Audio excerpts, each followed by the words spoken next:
History, as we know it, is supposed to be continuous. One civilization builds upon the ruins of another. Knowledge accumulates. Progress marches forward. We learn to farm, then we build cities, then we invent writing, then we create empires. A nice, neat line from primitive to advanced. From cave paintings to cathedrals to skyscrapers.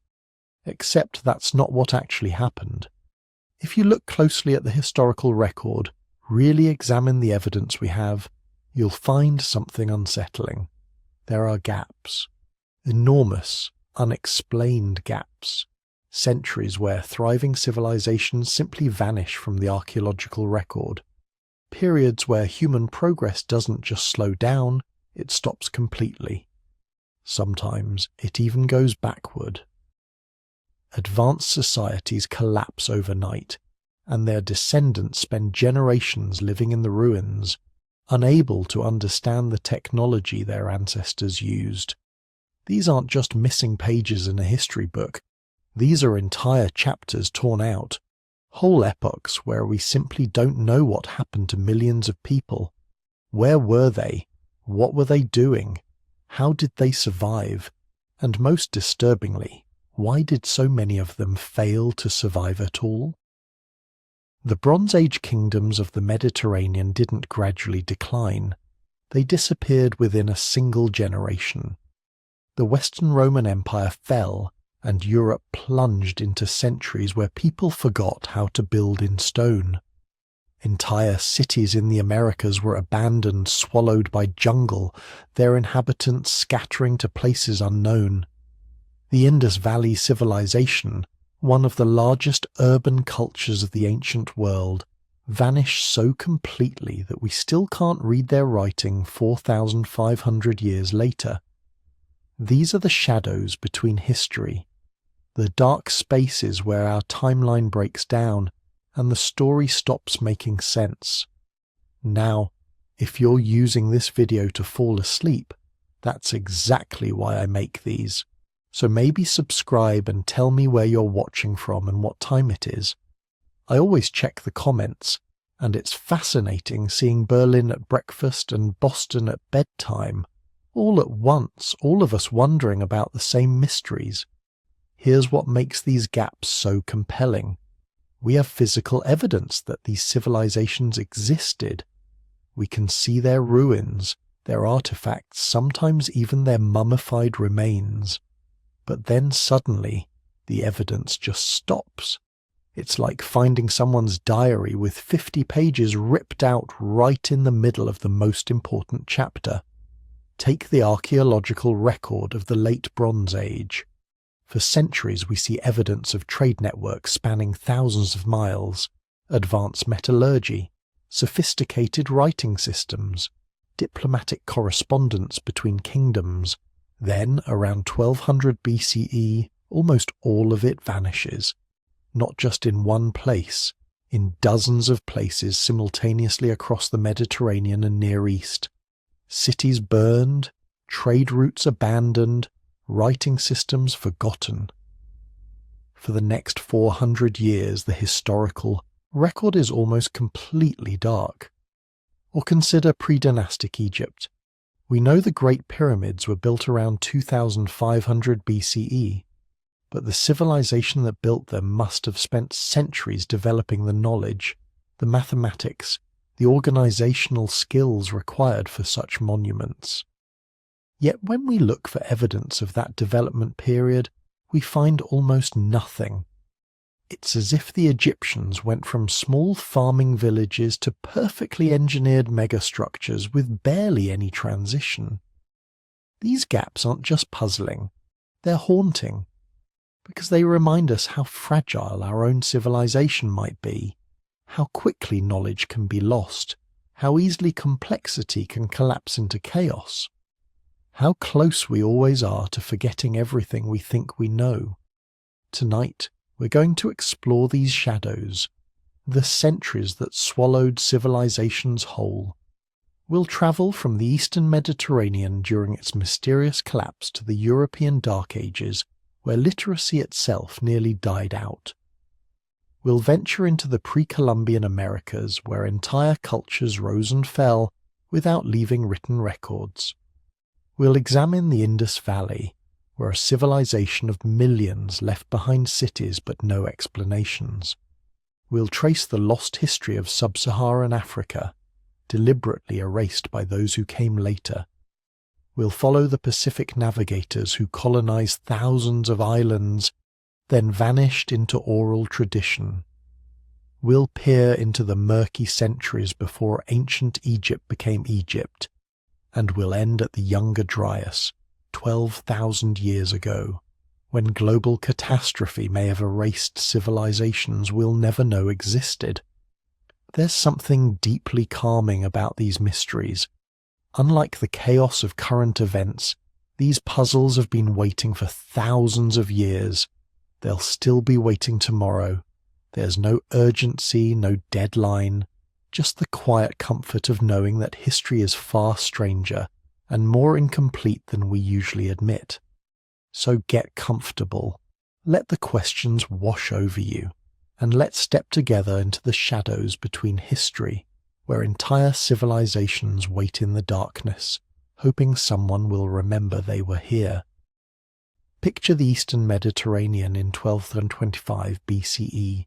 This was the peak of human civilization, the most interconnected, sophisticated, complex world humanity had ever created. The Egyptian New Kingdom ruled the Nile with monuments that would still be standing 3,000 years later. The Hittite Empire controlled Anatolia with ironclad armies and bureaucratic precision. Mycenaean Greece flourished with palaces full of gold and warriors whose legends would echo through Homer's epics. The Minoans traded from their island paradise of Crete. The Canaanites and their Phoenician descendants sailed the Mediterranean, connecting all these civilizations through networks of trade that stretched from Afghanistan to Spain. Cities like Ugarit, Hattusa, Mycenae, and Pylos were metropolises by ancient standards, some housing tens of thousands of people. They had sophisticated writing systems, complex administrative bureaucracies, specialized craftsmen, professional armies. They traded tin from Afghanistan, copper from Cyprus, amber from the Baltic, ivory from Africa. Their ships carried wine, olive oil, textiles, perfumes, weapons. Their diplomatic correspondence, written in Akkadian, the English of the Bronze Age world, shows a level of international relations that wouldn't be matched again for over 1,000 years. And then, in the span of maybe 50 years, between 1200 and 1150 BCE, all of it collapsed. Not declined, not gradually transformed, collapsed. Cities burned, palaces were abandoned, trade networks shattered, writing systems disappeared, populations plummeted. The sophisticated international world of the late Bronze Age simply ceased to exist. This wasn't like the fall of Rome, which took centuries and left behind successor kingdoms that preserved elements of Roman culture. This was abrupt, catastrophic, and nearly universal across the Eastern Mediterranean. Within a single human lifetime, civilization went dark, and it stayed dark for 400 years. Here's what the archaeological record shows, and it's disturbing. Layer after layer of destruction across dozens of sites. Hattusa, the Hittite capital, burned so hot that limestone walls vitrified. The palace at Pylos in Greece shows evidence of desperate fortification efforts just before it was destroyed. Ugarit, one of the great trading cities of the ancient world, was so thoroughly demolished that it was never rebuilt. The palace at Knossos in Crete, centre of Minoan civilization, abandoned. Troy, level 7, destroyed. Megiddo in Canaan, destroyed. Hazor, destroyed. Ashkelon, destroyed. The list goes on. More than 40 major settlements show evidence of violent destruction during this period, not spread out over centuries, concentrated in just a few decades around 1200 BCE. Something catastrophic swept through the Bronze Age world like a tsunami, smashing everything in its path. But here's what's really disturbing. We don't know what did it. Or more accurately, we have too many explanations and not enough evidence to choose between them. Because the Bronze Age collapse didn't just destroy cities, it destroyed the ability to record what happened. When writing systems disappeared, so did the historical accounts that could have told us what went wrong. The most famous theory involves the Sea Peoples. They appear in Egyptian records around 1200 BCE as a confederation of raiders and invaders coming from the islands in the midst of the sea. Pharaoh Rameses III fought them in a massive naval battle around 1175 BCE and claimed victory, but even Egypt was weakened. His temple inscriptions describe them as a terrifying force that had already destroyed the Hittite Empire and multiple other kingdoms before reaching Egypt's borders. But who were the Sea Peoples? The Egyptian records list. Names: the Peliset, the Cheka, the Shekelesh, the Denian, the Weshesh. Some scholars think the Peliset became the Philistines. Maybe the Shekelesh were Sicilians. The Denian might have been Danaans, the Greeks mentioned in Homer. But these are guesses based on similarities in names written in hieroglyphs 3,200 years ago. We don't know where they came from, what language they spoke, or even if they were a unified group or just a convenient Egyptian label for those barbarian raiders from the north. More troubling still, we don't know if they caused the collapse or were a symptom of it. Because here's the thing about the Sea Peoples. They appear in the records after many of the major destructions. Hattusa burned before Rameses III fought his great sea battle. The Mycenaean palaces were already destroyed or abandoned. So were the Sea Peoples destroying civilizations, or were they refugees from civilizations that had already collapsed for other reasons, desperately seeking new homes in a world falling apart? Some archaeologists think climate change was the real culprit.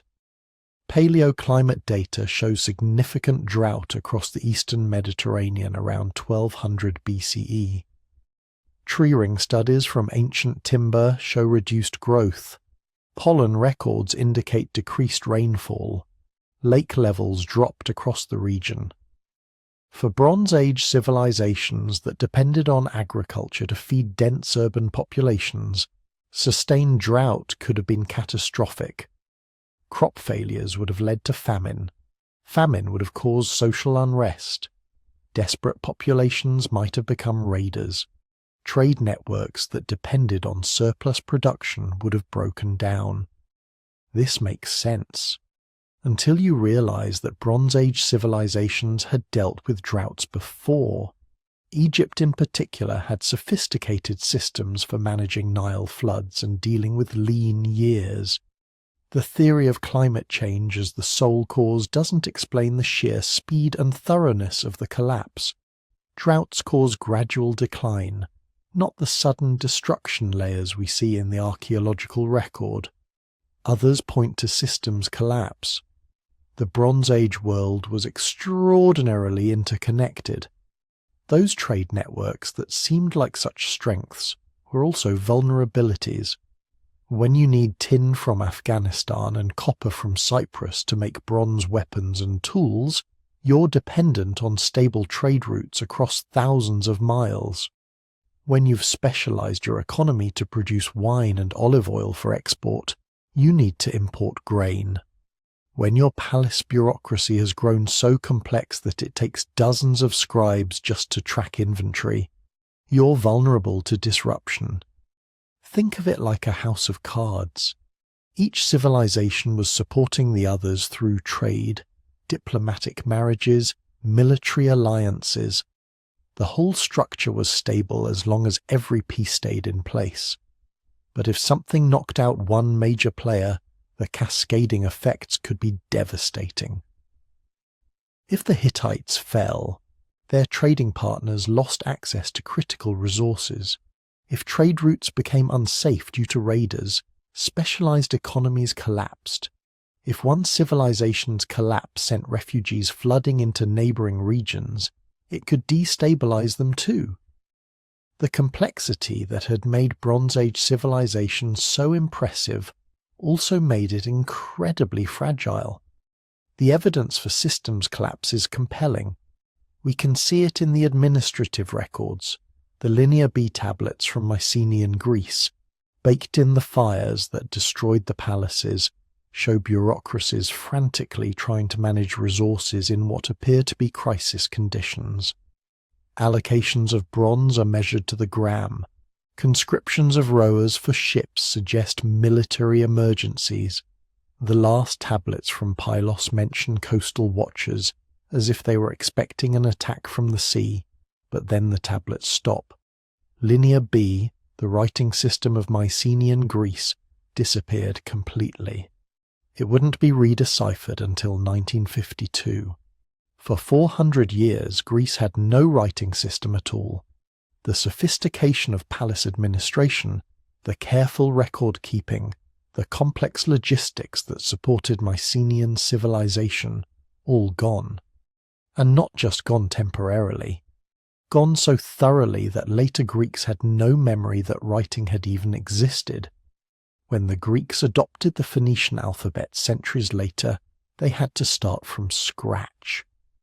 This is what makes the Bronze Age collapse so terrifying. It wasn't just political change, it was cultural regression on a massive scale. Population levels plummeted. Some estimates suggest Greece lost 80% of its population between 1200 and 1000 BCE. People abandoned cities and returned to small agricultural villages. Monumental architecture stopped. Pottery styles became simpler. Metallurgy techniques were lost. International trade ceased almost entirely. The world got smaller.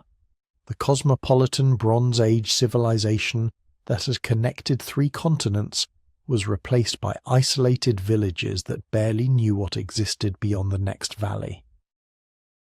The historical record shows this isolation. Egyptian pharaohs who had once corresponded with kings across the known world now dealt only with local concerns. The great diplomatic archives, like the Amarna letters that show the Bronze Age world at its peak, have no equivalence after 1200 BCE, because there was no one left to write to. What's haunting is what was lost forever. We'll never know most of what Bronze Age civilization achieved, because the collapse destroyed not just the civilizations themselves, but the records of their accomplishments. Libraries burned. Oral traditions were disrupted when populations scattered.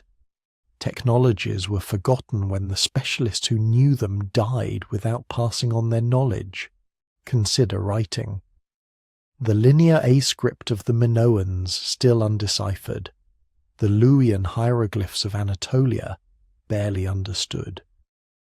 Whatever writing systems existed in Mycenaean outposts around the Mediterranean, lost.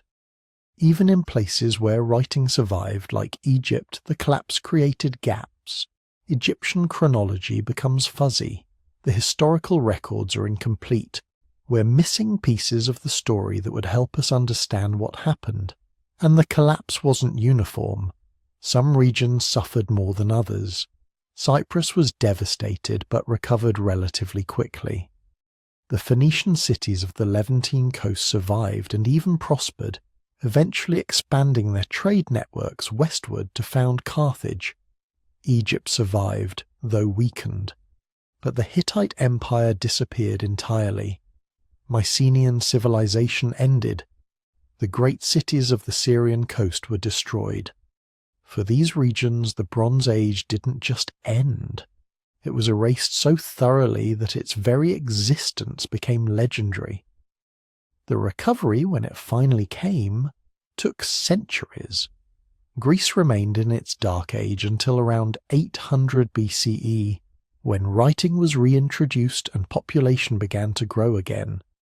But the classical Greek civilization that emerged was fundamentally different from the Mycenaean civilization that preceded it. Different political systems, different religious practices, different economic organization.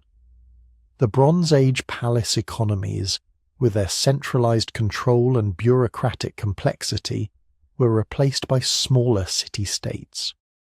The great palaces were remembered only in legends about Agamemnon and the Trojan War, stories that later Greeks thought might be pure fiction, until archaeologists discovered that Troy and Mycenae were real places.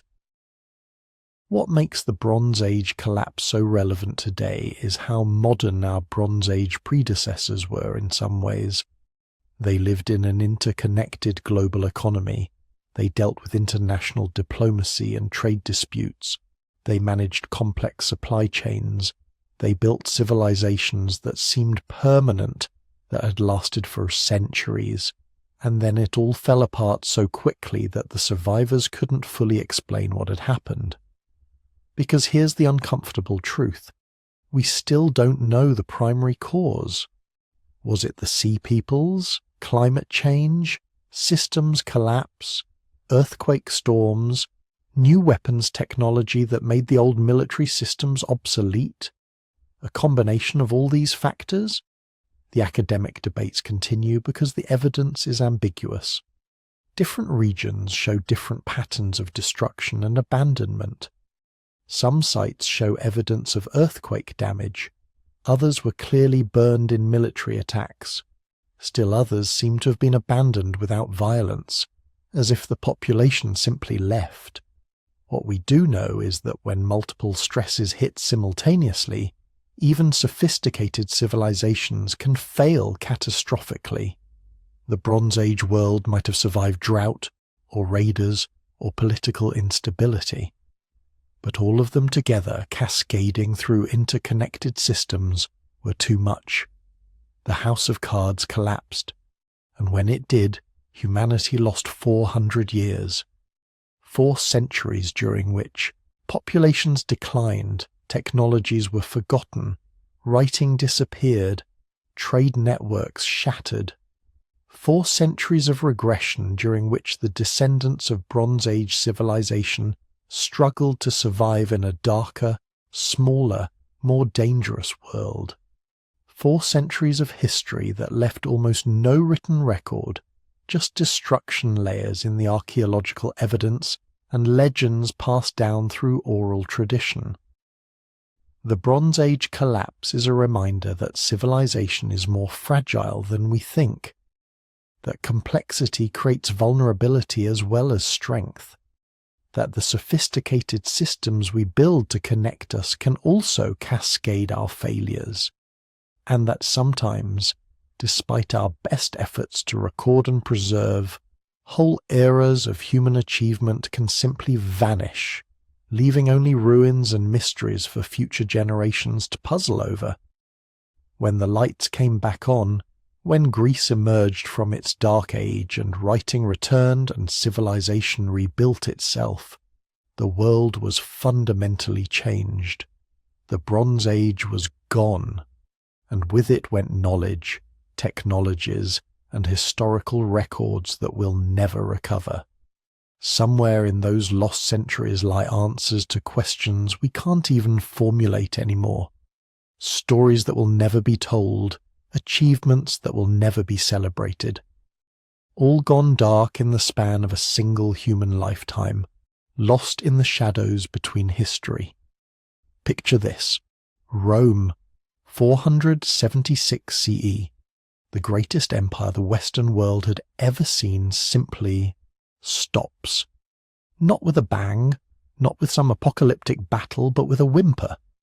The last Western Roman emperor, a teenage boy with the ironic name Romulus Augustulus, is pensioned off by a Germanic general. And just like that, 5 centuries of Roman dominance come to an end. But here's what makes this moment so strange. The cities are still standing. The roads are still there, stretching across Europe like a massive stone spiderweb. The aqueducts still carry water. The libraries still hold thousands of scrolls. Everything is there, except the people who knew how to maintain it all, except the bureaucracy that held it together, except the literate class that could read the instructions. Within a generation, maybe two, it all starts falling apart. Not destroyed, just abandoned, forgotten. And for the next 500 to 600 years, Europe plunges into what we've come to call the Dark Ages, except nobody at the time called it that. Nobody knew they were living in a dark age. They were just trying to survive. Now, here's the thing about the Dark Ages. The name itself is controversial. Modern historians hate it. They prefer early medieval period or late antiquity, and they have a point. The term Dark Ages was invented by Renaissance scholars who looked back at this period and saw nothing but ignorance and barbarism. They were comparing it to Rome at its height and finding it wanting. But that comparison isn't fair. It's like judging a forest that's regrowing after a wildfire and calling it dark because it's not as tall as it used to be. But there's another reason the term fits, a reason that has nothing to do with judgment. These centuries are literally dark to us. We can barely see into them. The written record doesn't just decline, it almost vanishes. In some regions, we go from hundreds of documents per decade to maybe 1 or 2 per century. Archaeological evidence becomes sparse and ambiguous. The material culture becomes so simplified that it's hard to date sites accurately. We're not just looking at a period of decline, we're looking at a period where our ability to see what was happening almost completely breaks down. It's like someone turned off the lights in history's archive. So what actually happened? How does the most documented, most bureaucratic, most literate civilization in the Western world simply forget how to read and write within a few generations? The short answer is that the infrastructure of literacy collapsed. But the long answer is so much more interesting and so much more terrifying. Rome wasn't just an empire. It was a machine, a vast interconnected system where every part depended on every other part. The cities depended on grain from North Africa. The army depended on taxes from the cities. The roads depended on maintenance crews paid by the army. The whole thing worked because of constant movement. Goods flowing, people travelling, information spreading. When Rome fell, the machine didn't just stop. It started running in reverse. The cities that depended on imported grain began to shrink. As they shrank, they generated less tax revenue. With less revenue, roads couldn't be maintained. With roads crumbling, trade became harder. With trade declining, cities shrank further. It was a death spiral, and it happened fast. Within 100 years of Rome's fall, most major European cities had lost 80 to 90% of their population. Not because people were dying, though plenty were, but because urban life became impossible. When you can't get grain shipments and you can't maintain aqueducts, you move to the countryside where you can grow your own food and drink from wells. And when people moved out of the cities, literacy went with them. Because here's what most people don't understand about literacy in the ancient world. It wasn't valuable for its own sake. You didn't learn to read and write because knowledge was important.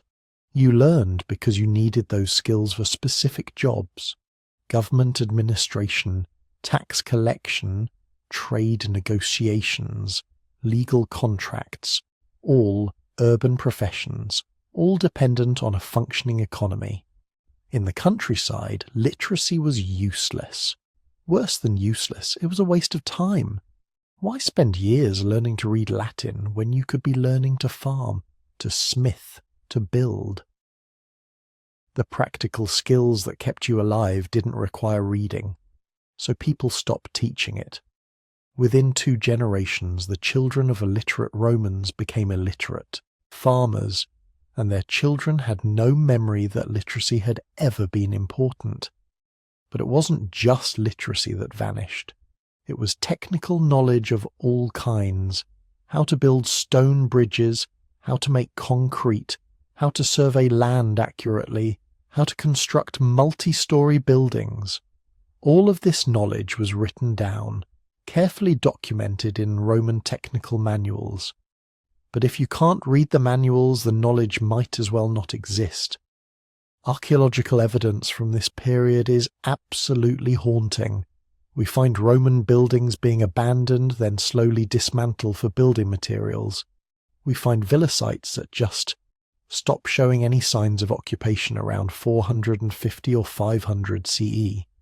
We find layers of what archaeologists call dark earth in former Roman towns, basically just accumulated garbage and decay covering the Roman remains. But here's where it gets really weird. The abandonment isn't uniform. Some regions descend into chaos quickly. Others maintain some level of organization for centuries. Britain, for example, seems to experience near-total collapse. By 500 CE, British cities are abandoned. Pottery making, which had been a sophisticated industry, reverts to crude handmade vessels. Even basic stone construction seems to be forgotten. People are building in wood again, like their pre-Roman ancestors had. But in other places, like Italy and parts of Gaul, there's continuity. Cities shrink but don't disappear. Literacy declines but doesn't vanish. Some level of trade continues. It's not uniform darkness. It's patchy, inconsistent, maddeningly hard to understand. And then there are the mysteries, the things we simply cannot explain. Take settlements. During the height of the Dark Ages, roughly 600 to 800 CE, we have archaeological evidence of thousands of small settlements across Europe. Villages, hamlets, isolated farms. But we have almost no written records describing them. Who lived there? How were they organized? What did they believe? We can dig up their post holes and garbage pits, but we can't hear their voices. Some settlements show signs of careful planning, rectangular buildings aligned in rows, suggesting some form of central authority. Others seem almost random, buildings scattered without pattern. Some have evidence of trade goods from hundreds of miles away. Others seem completely isolated. It's like trying to understand modern society by examining only the trash we throw away. You can learn something, but you miss everything important. Then came the Vikings. Starting around 793 CE, with the raid on Lindisfarne Monastery, Scandinavian seafarers began ranging across Europe and beyond. And here's what's so frustrating. We know the Vikings were incredibly successful. They established trade networks from Baghdad to North America. They founded cities that still exist today. They developed sophisticated shipbuilding techniques that allowed them to cross oceans. But we don't really know how they did it. The Norse didn't start writing things down until they converted to Christianity centuries after their expansion began. Everything we know about early Viking society comes from archaeological evidence and much later sagas that are half legend, half history, and completely unreliable for dating or details. How did Norse society organize expeditions involving hundreds of men and dozens of ships? How did they navigate across open ocean without compasses? How did they maintain supply lines across thousands of miles? We have theories, educated guesses, but the truth is we just don't know. The Vikings left us their artifacts but not their manuals. The only place where knowledge was being systematically preserved was in monasteries. As the Roman world collapsed, the Christian church became the last institution with the resources and motivation to maintain literacy.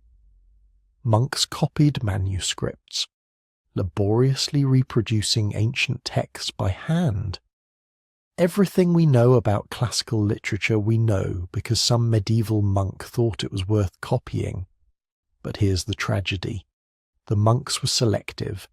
They preserved what they thought was important, which meant religious texts and works by Christian authors got priority. Pagan literature, scientific treatises, technical manuals, huge swathes of ancient knowledge were simply left to decay. We know of hundreds of ancient texts that existed in the early medieval period but don't exist now.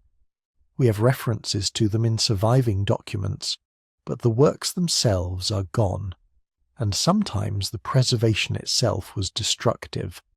Vellum, the specially prepared animal skin used for writing, was expensive, so monks would sometimes scrape off older texts to reuse the vellum for new documents. These are called palimpsests, and modern imaging technology can sometimes read the erased text underneath. What we've found is heartbreaking. Lost plays by Sophocles, scientific treatises by unknown Roman authors, historical accounts that would fill crucial gaps in our knowledge, all scraped away to make room for copies of texts that already existed in dozens of versions. The population decline during this period was staggering, though we can't put precise numbers on it. Some estimates suggest Europe's population fell by 50% or more between 400 and 600 CE. This wasn't primarily due to war or invasion. It was disease, malnutrition, and the collapse of the trade networks that had allowed specialized urban populations to exist. When populations collapse, so does specialization. In a city of 50,000, you can afford to have full-time scribes, architects, engineers. In a village of 200, everyone needs to be a generalist. Everyone needs to know how to grow food, make tools, build shelter. The specialist knowledge that created Roman civilization became a luxury nobody could afford. Recent discoveries are starting to fill in some gaps, though each answer raises new questions. Excavations across Europe have revealed that the so-called Dark Ages weren't as dark as we thought. We found evidence of sophisticated metalworking continuing throughout the period. We've discovered extensive trade networks that nobody knew existed. We've uncovered burial sites with grave goods from thousands of miles away, proving that long-distance travel never completely stopped. But these discoveries also highlight how much we've lost. Every sophisticated artifact we find raises the question, if they could make this, what else could they make that we haven't found? Every trade good from distant lands suggests networks and relationships we don't understand. Every well-constructed building proves there were architects and engineers whose names we'll never know. The Dark Ages weren't dark because nothing was happening. They're dark because we can't see what was happening. Somewhere between 400 and 1000 CE, Europe transformed completely. The world of city-states and empire gave way to the world of feudalism and monarchy. Classical culture died and medieval culture was born. Technologies were lost and different technologies were invented. Languages evolved. Populations migrated. Entire peoples appeared and disappeared. And we missed almost all of it. We're like someone watching a movie where 90% of the frames are missing. We can see the beginning and the end, but the transformation itself, the crucial middle part, is just gone. We know Rome fell. We know medieval Europe emerged. But how one became the other, the actual process of transformation, remains frustratingly unclear. This is the real mystery of the Dark Ages. Not that civilization declined. Civilizations decline all the time. The mystery is how thoroughly the historical record was lost, How does a literate society become illiterate? How does technical knowledge simply vanish? How do entire centuries pass with barely any documentation? The answer seems to be that civilization is more fragile than we think. That the infrastructure supporting knowledge, literacy and documentation isn't natural or inevitable. It has to be actively maintained, and if it isn't, it collapses faster than anyone would believe possible. Within a generation or two, skills that took centuries to develop can be completely forgotten. Within a few decades, mighty cities can be abandoned and reclaimed by wilderness. The Dark Ages are a warning written in absence. They tell us that history isn't inevitable, that progress isn't permanent, that the things we think are fundamental to civilization can vanish almost overnight if the systems supporting them collapse. They're dark not just because we can't see into them, but because they show us how quickly the lights can go out, how easily centuries of accumulated knowledge can be lost, how rapidly a sophisticated society can forget almost everything it once knew. And somewhere in those lost centuries, people lived, loved, struggled, and died. They had stories we'll never hear, accomplishments we'll never know about, innovations that died with them. They aren't dark because they were ignorant. They're dark because we are. We're the ones who can't see. We're the ones who lost the record. The question isn't whether the Dark Ages were really dark.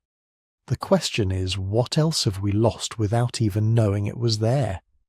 Now let's talk about a gap in history that's much closer to home. One that's particularly frustrating because it happened recently enough that we should know what occurred, but vast sections of it remain complete blanks. The Americas before European contact. And here's what makes this gap so maddening. We're not talking about trying to piece together what happened 10,000 years ago. We're talking about thriving civilizations that existed just 500, 600 years ago. Cities with populations in the tens of thousands. Complex societies with extensive trade networks. And yet, for huge stretches of this history, we know almost nothing. Because here's the thing about pre-Columbian America. When the first Europeans arrived, they found what looked like a mostly empty continent. Scattered indigenous groups, yes, but vast regions that appeared virtually uninhabited. Early colonists saw this and assumed the Americas had always been sparsely populated. This became the dominant narrative. The New World as a pristine wilderness, barely touched by human hands. But archaeology tells a completely different story. The evidence suggests that on the eve of European contact, the Americas were home to somewhere between 50 and 100 million people. That's not a minor population. That's comparable to Europe's population at the same time. These people lived in cities, built monumental architecture, created complex agricultural systems, and developed sophisticated social organizations. Then, within a century of European contact, maybe 90% of them were gone, and they took their history with them. Start with Cahokia. Most people have never heard of it, but around the year 1050, it was the largest city in North America. Not the largest indigenous city. The largest city, period. Bigger than London. Bigger than Paris. A sprawling metropolis near modern-day St. Louis, with a population estimated at 10,000 to 20,000 people, maybe more. The archaeological evidence suggests the actual urban area might have housed 40,000 people at its peak. Think about that for a moment. 40,000 people living in a planned urban centre with distinct neighbourhoods, massive earthen pyramids, and a sophisticated understanding of astronomy and engineering.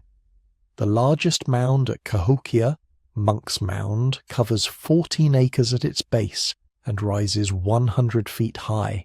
It contains roughly 22 million cubic feet of earth, all moved by hand, one basket at a time. This is more earth than the Great Pyramid of Giza, and it's just one of over 120 mounds that once stood at the site. The city was laid out with precise alignments to solar events. The people of Cahokia built a woodhenge, a circle of massive cedar posts that tracked the solstices and equinoxes. They constructed a grand plaza larger than 35 football fields. They built residential district with thousands of homes. They created a massive palisade around the central city, a wall that required 20,000 logs and would have taken a coordinated labor force years to complete. This wasn't a simple village. This was a civilization. The Mississippian culture, as archaeologists call it, dominated the Mississippi River Valley and its tributaries for centuries. They built hundreds of mound sites across what is now the southeastern United States. They developed long-distance trade networks that stretch from the Great Lakes to the Gulf of Mexico, from the Atlantic to the Rocky Mountains. Shell from the Gulf Coast, copper from Lake Superior, obsidian from the Rockies, all flowing through a commercial network that would have required sophisticated economic organization. And then, around 1350, Cahokia was abandoned, not destroyed by conquest, not burned by invaders, just emptied. Within a few decades, a city that had dominated the region for 3 centuries was gone, its people scattered, its buildings left to decay. By the time Europeans arrived in the region in the 1500s, Cahokia had been abandoned for more than 150 years. The native peoples living nearby had no clear memory of who had built these massive earthworks. The history was lost. We still don't know why Cahokia fell. The theories are numerous but unsatisfying. Maybe environmental degradation. The city's enormous population would have required intensive agriculture, possibly depleting the soil. Maybe climate change. There's evidence of a regional drought around the time of abandonment. Maybe political collapse. Perhaps the social systems that had united such a large population simply broke down. Maybe disease. A pandemic could have devastated the dense urban population.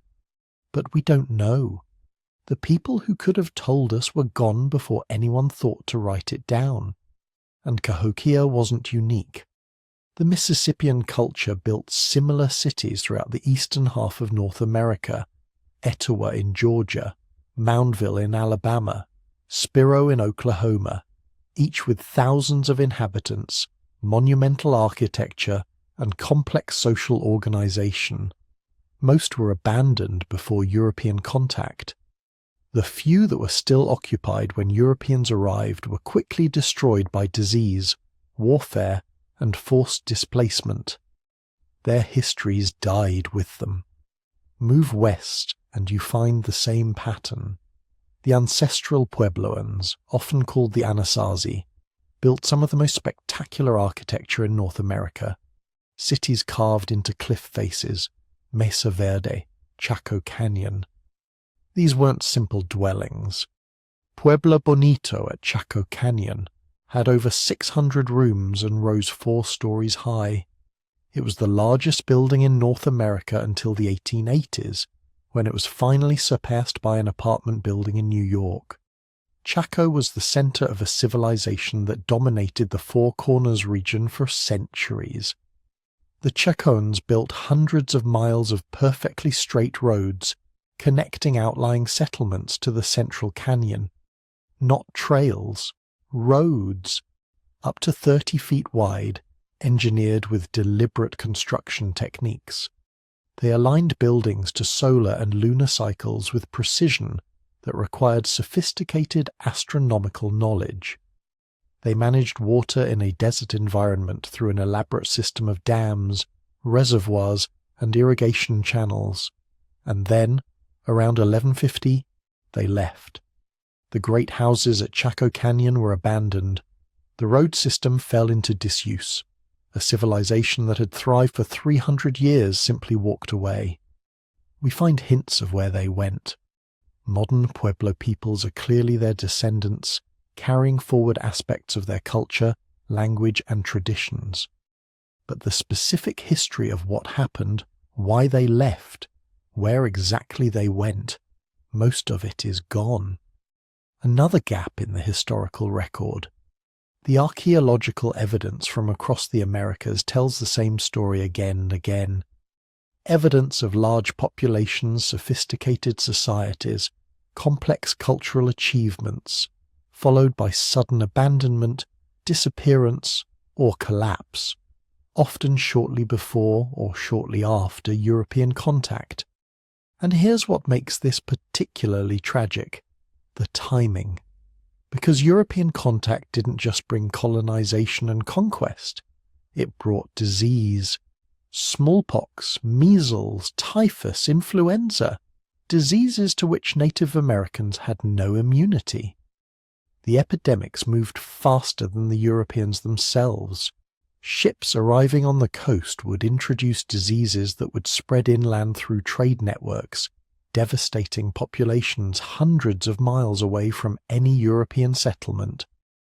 By the time colonists pushed into the interior, they were often moving through lands that had been depopulated by diseases that had arrived years or even decades earlier. The scale of this catastrophe is almost impossible to comprehend. Contemporary accounts from early Spanish explorers in the southeast describe densely populated regions with towns every few miles. The Spanish chronicler Hernando de Soto, travelling through the southeast in 1540, described thriving towns, abundant agriculture, and large populations. But when French explorers travelled the same routes 150 years later, they found the landscape nearly empty. The cities were gone. The people were gone. What had happened? Disease. Wave after wave of epidemics tearing through populations with no resistance. Communities that had existed for centuries were wiped out in a generation. And when the people died, so did their knowledge. Their history, passed down orally through generations, died with the last storytellers. Their cultural practices, their social organization, their understanding of their own past, all lost. We get hints of what was lost from the few written accounts that survive. When Europeans first reached the upper Mississippi Valley in the late 1600s, they encountered enormous earthwork complexes, mounds in elaborate geometric patterns, some covering hundreds of acres. The indigenous people living nearby told the French that they didn't know who had built them. The knowledge was already lost, the civilizations that had created these monuments having collapsed before living memory. Modern archaeology has revealed just how much we've lost. Ground-penetrating radar, LiDAR surveys, and satellite imagery have revealed thousands of previously unknown archaeological sites across the Americas. In the Amazon, which was long thought to be pristine wilderness, LiDAR has found evidence of massive pre-Columbian settlements. Earthworks covering thousands of square miles, evidence of sophisticated agricultural systems supporting large populations, cities in the jungle that were abandoned and reclaimed by the forest before Europeans ever reached them. In North America, surveys have revealed that the earthwork complexes are far more extensive than previously thought. The Newark earthworks in Ohio, built by the Hopewell culture around 100 CE, covers nearly 4 square miles. It includes precise geometric shapes, circles, squares, and octagons aligned to astronomical events. This required not just labour, but sophisticated mathematical and astronomical knowledge. And we have no written records explaining why they built it, what it meant to them, how they organised the labour, how they maintained these sites for centuries. Population estimates for pre-Columbian North America keep rising as archaeology reveals more evidence of settlement. Current estimates suggest there may have been 5 to 10 million people, living north of Mexico before European contact. Most of them living in complex societies with social hierarchies, trade networks, and cultural achievements that rivaled anything in Europe at the time. And we know almost nothing about the specific history of most of these societies, who their leaders were, what their belief systems entailed, how they organized their economies, what stories they told about their own origins. The gap in our knowledge is staggering. We have better records of ancient Rome, which existed 2,000 years ago, than we do of Cahokia, which was thriving just 600 years ago. We can trace the political intrigues of medieval European kingdoms in exhaustive detail, but we can barely reconstruct the basic outlines of Mississippian political organization. We have extensive written records from ancient China spanning millennia, but virtually nothing written about the ancestral Puebloans by the ancestral Puebloans themselves. This gap exists not because these civilizations were primitive or unimportant. It exists because they developed different technologies for recording information. Most relied on oral traditions rather than written records, and oral traditions, no matter how sophisticated, are vulnerable. They require continuous transmission from one generation to the next. Break that chain through disease, warfare, or forced displacement, and the knowledge is lost forever. Modern indigenous communities retain fragments of this history, oral traditions, cultural practices, spiritual beliefs that connect them to their ancestors. But even these connections are often incomplete, broken by centuries of colonization, forced relocation, and cultural suppression.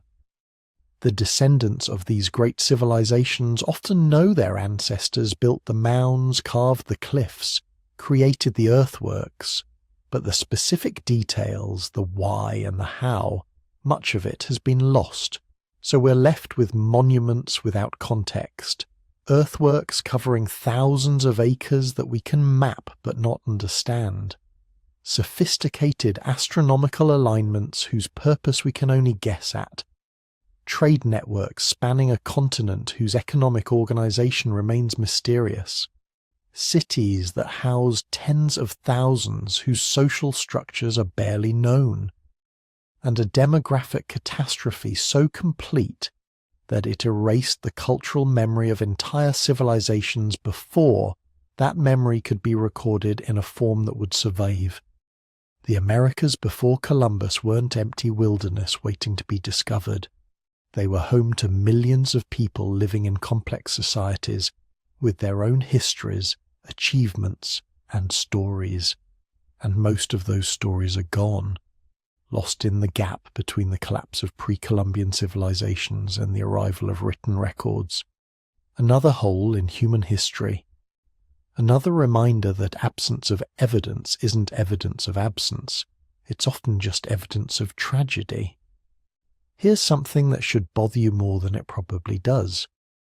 Around 3,300 BCE, while Mesopotamia and Egypt were just figuring out how to build cities, a civilization emerged in the Indus River Valley that was, in almost every measurable way, more advanced than both of them.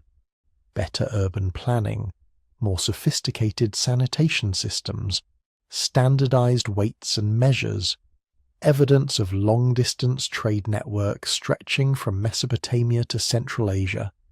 And then, around 1300 BCE, it just vanished.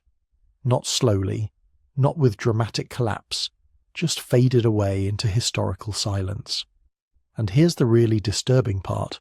We have no idea what they called themselves, no idea how their government worked, no idea what gods they worshipped or what stories they told their children. We can't read their writing, we don't know their language. For a civilization that lasted 2,000 years and covered an area larger than ancient Egypt and Mesopotamia combined, we know almost nothing about how they actually lived. Think about that for a second. The Harappan civilization, as archaeologists call it, had, A population estimated at 5 million people at its peak. 5 million. That's more people than lived in all of ancient Egypt during the Old Kingdom. They built over 1,400 settlements, including massive cities like Mohenjo-Daro and Harappa, with populations reaching 40,000 or more. These weren't primitive villages. These were planned cities with grid layouts, advanced drainage systems, public baths, and multi-story buildings. They were doing urban planning that wouldn't be matched in Europe until the Roman Empire. And yet, when you walk through a museum and look at Egyptian artifacts, you can read the hieroglyphs, understand the religious texts, know the names of pharaohs and the stories of their gods. But when you look at Indus Valley seals with their mysterious symbols, all you get is silence. Beautiful, intricate, maddeningly silent. The archaeological evidence of Harappan sophistication is everywhere once you start looking. Take Mohenjo-Daro, probably the best preserved Harappan city. The name means Mound of the Dead in Sindhi, which tells you nothing about what its inhabitants actually called it. Everything we know about them comes from what they left behind, and what they left behind is extraordinary. The city was built on a grid pattern with streets intersecting at right angles. Not random organic growth like most ancient cities, but deliberate planning. Main streets running north-south, secondary streets running east-west, creating uniform city blocks. Buildings constructed with standardized fired bricks, all in the exact same ratio of dimensions. This wasn't just one architect's vision. This was a civilization-wide standard that lasted for centuries across hundreds of settlements. Someone had to establish those standards. Someone had to enforce them. But we have no idea who. No palaces. No temples clearly identified as religious centers. No monuments to powerful kings. No inscriptions proclaiming great victories or divine authority. And then there's the drainage system. Every house in Mohenjo-Daro was connected to a sophisticated network of covered drains running along the streets, bathrooms with toilets, wells for fresh water, the Great Bath, a massive public bathing complex with waterproof walls and a complex drainage system. This level of civic infrastructure suggests centralized planning and maintenance. You don't build citywide sanitation systems without administrative organization, without taxes or labor systems, without someone making decisions about where drains go and how they're maintained, but there's no archaeological evidence of the kind of administrative buildings you'd expect. No massive temple complexes like in Mesopotamia. No giant palace compounds like in Egypt. Just uniform housing, well-planned streets, and this incredible infrastructure that somehow maintained itself for 1,000 years without leaving obvious traces of the government that must have created it. The Indus script makes everything worse, not better, worse. Because we know they had writing. We have over 4,000 inscribed objects, mostly small seals showing animals, human figures, and sequences of symbols. The script appears on pottery, copper tablets, and those famous steatite seals that probably served as markers of ownership or identity. The symbols are beautiful, consisting of about 400 distinct signs, suggesting a logosyllabic writing system like Egyptian hieroglyphs or Mesopotamian cuneiform. But here's the problem. The inscriptions are incredibly short. Most contain fewer than 5 symbols. The longest known inscription has only 26 symbols. This makes decipherment nearly impossible. With such short texts, you can't identify patterns reliably. You can't figure out grammar or syntax. You can't even be certain whether it should be read left to right to left, or in alternating directions. Scholars have been trying to crack the Indus script for over a century. Some think it's a true writing system representing spoken language.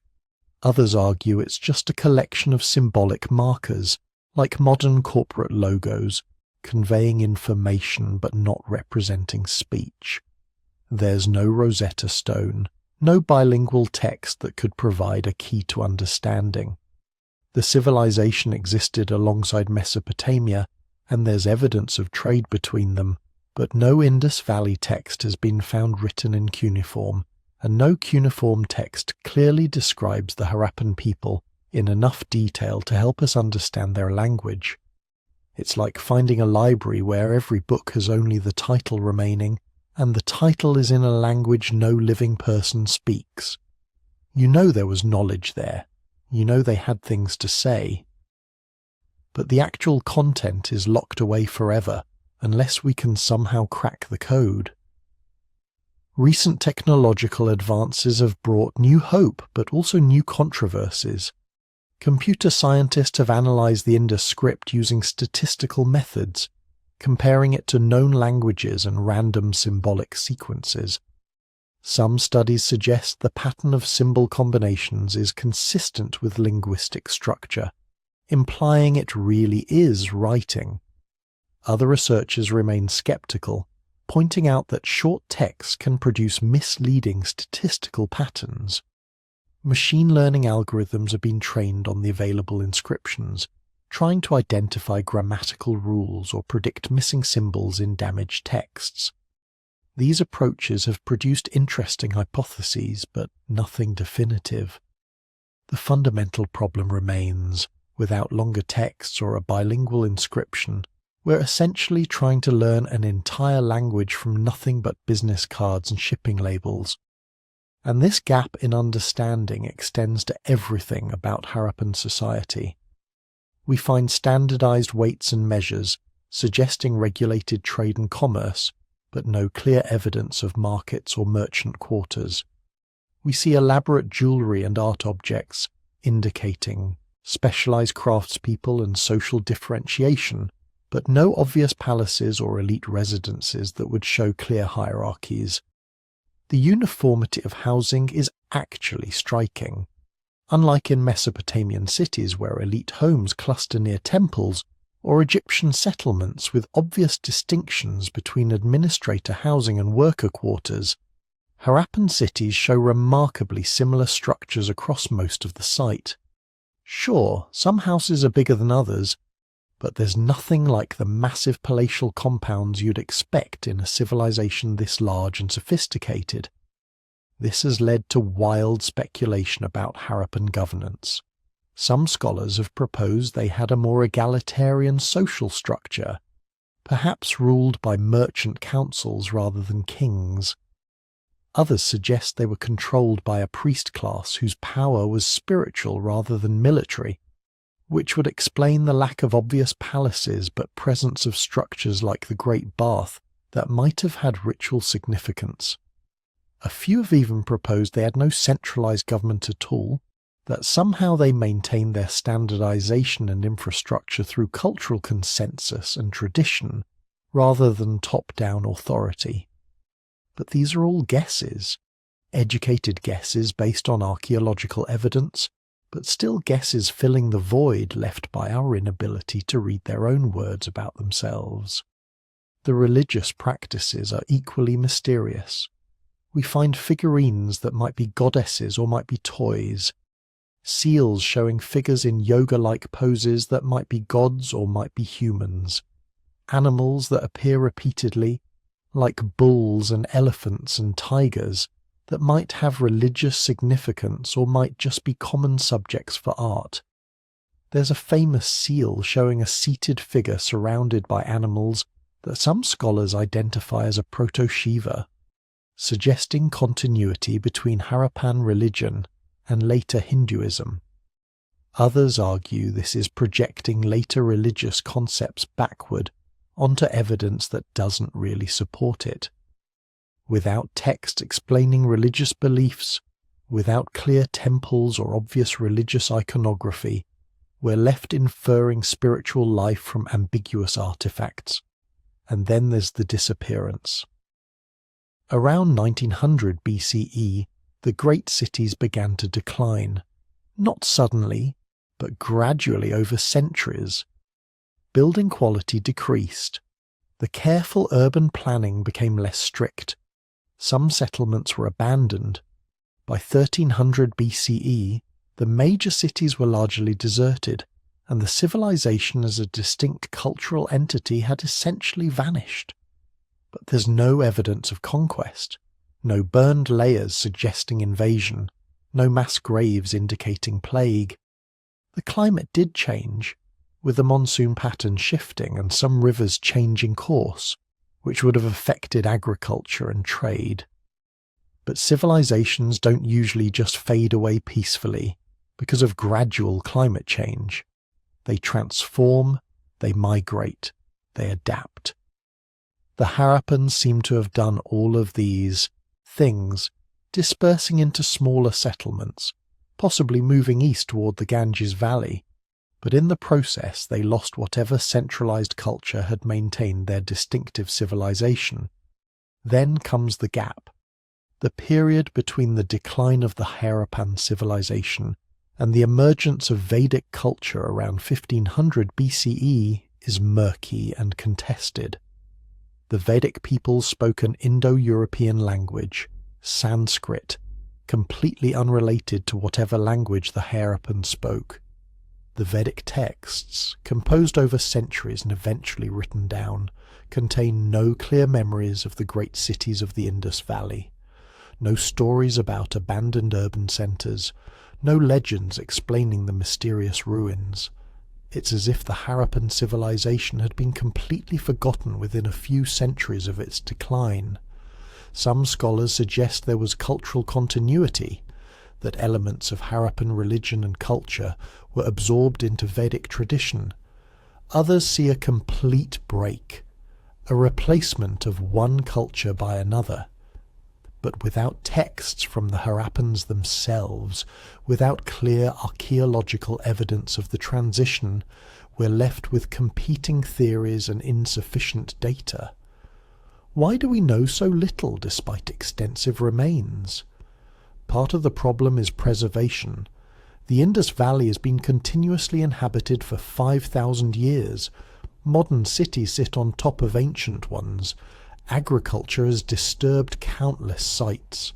The region's climate isn't ideal for preserving organic materials like wood or cloth or paper that might have contained longer texts. But other civilizations face similar challenges and still left decipherable records. The real issue is the script. Without the ability to read their writing, we can't access their own explanations of themselves. We're reduced to making inferences from physical evidence, and physical evidence alone can't tell you what people believed, how they organized themselves politically, what stories they told, what they thought was important. We're left with this strange paradox: a civilization sophisticated enough to maintain urban infrastructure for 1,000 years, to standardize measurements and construction across a vast territory, to conduct long-distance trade and create beautiful art, but one that remains fundamentally unknowable to us. They had context, deep, meaningful context for everything they did, but that context is lost. All we have are the artifacts, beautiful and mute, telling us that something remarkable happened here, but refusing to explain what it meant to the people who created it. Somewhere in those undeciphered symbols are answers, names and stories and explanations. The Harappans knew who they were. They just never imagined that one day nobody else would. Here's something that should bother you. When we talk about ancient history, we speak with confidence about Roman emperors, Chinese dynasties, Persian kings. We can tell you what they ate, how they dressed, who they married. We have their words, their laws, their poetry. But ask about the kingdoms of medieval West Africa, the empires that controlled the gold trade and made European kings jealous, and suddenly the story gets fuzzy.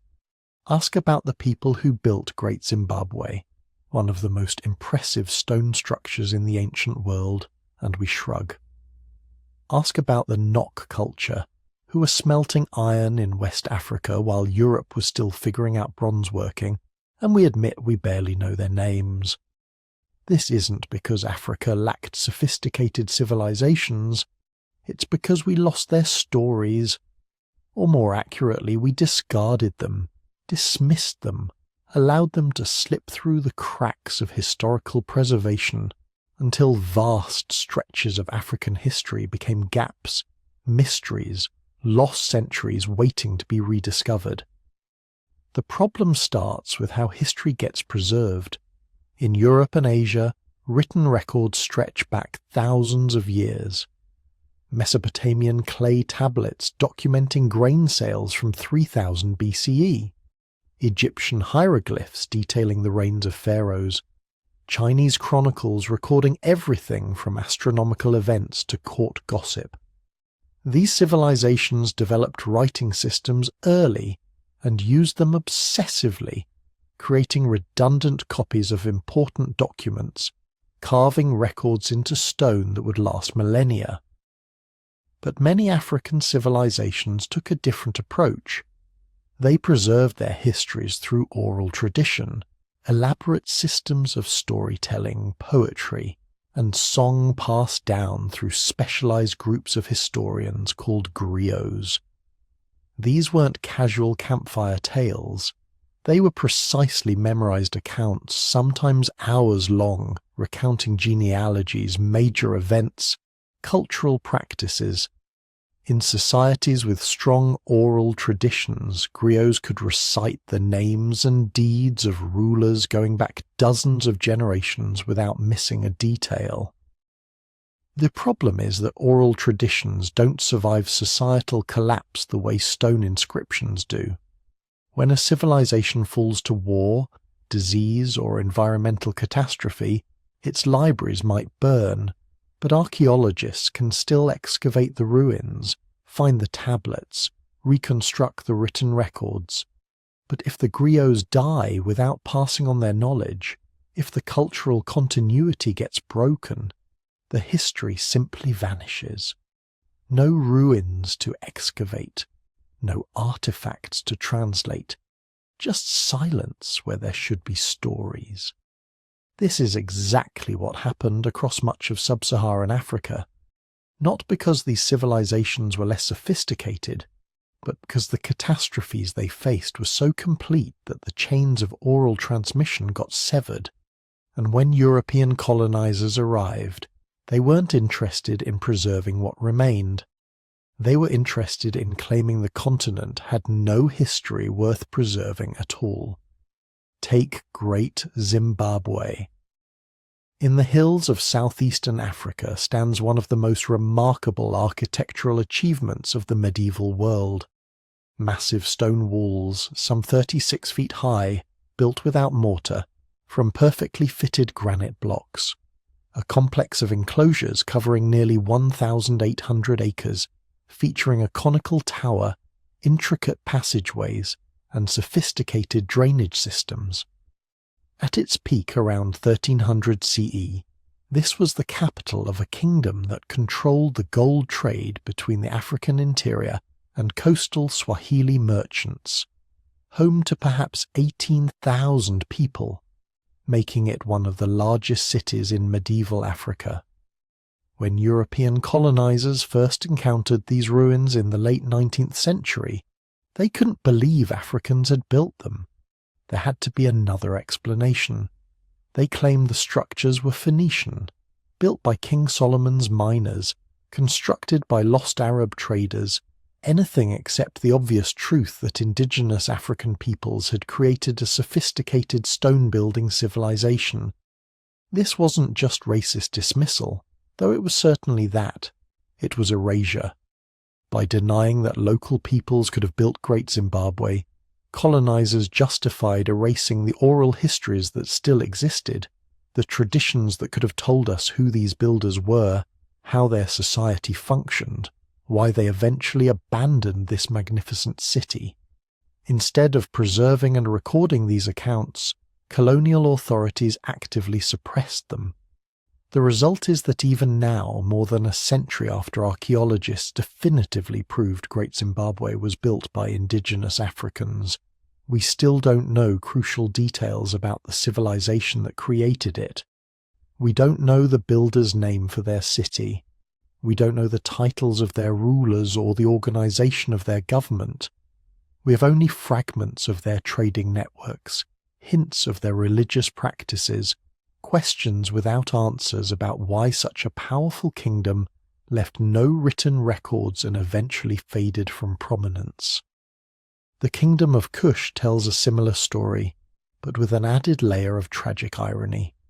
For over 1,000 years, from around 1070 BCE to 350 CE, the Kushite civilization thrived along the Nile in what is now Sudan.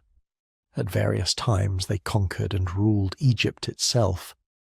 Kushite pharaohs of the 25th dynasty controlled one of the most powerful empires in the ancient world.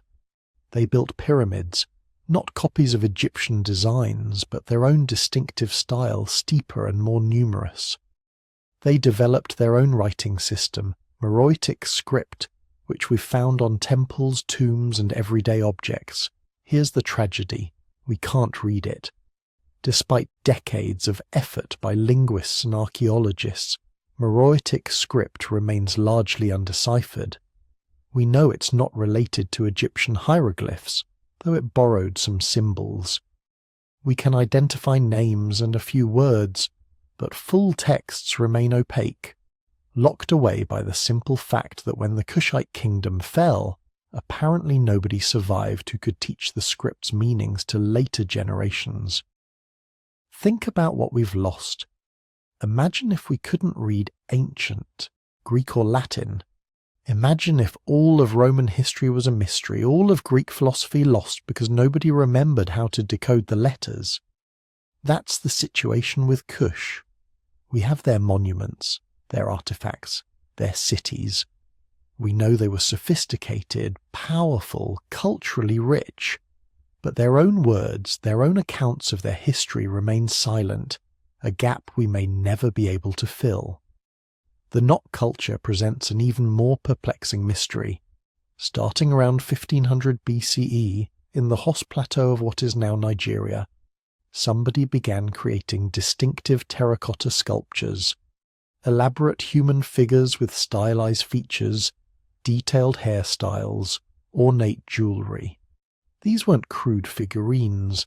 They were sophisticated artwork showing technical mastery and consistent artistic traditions.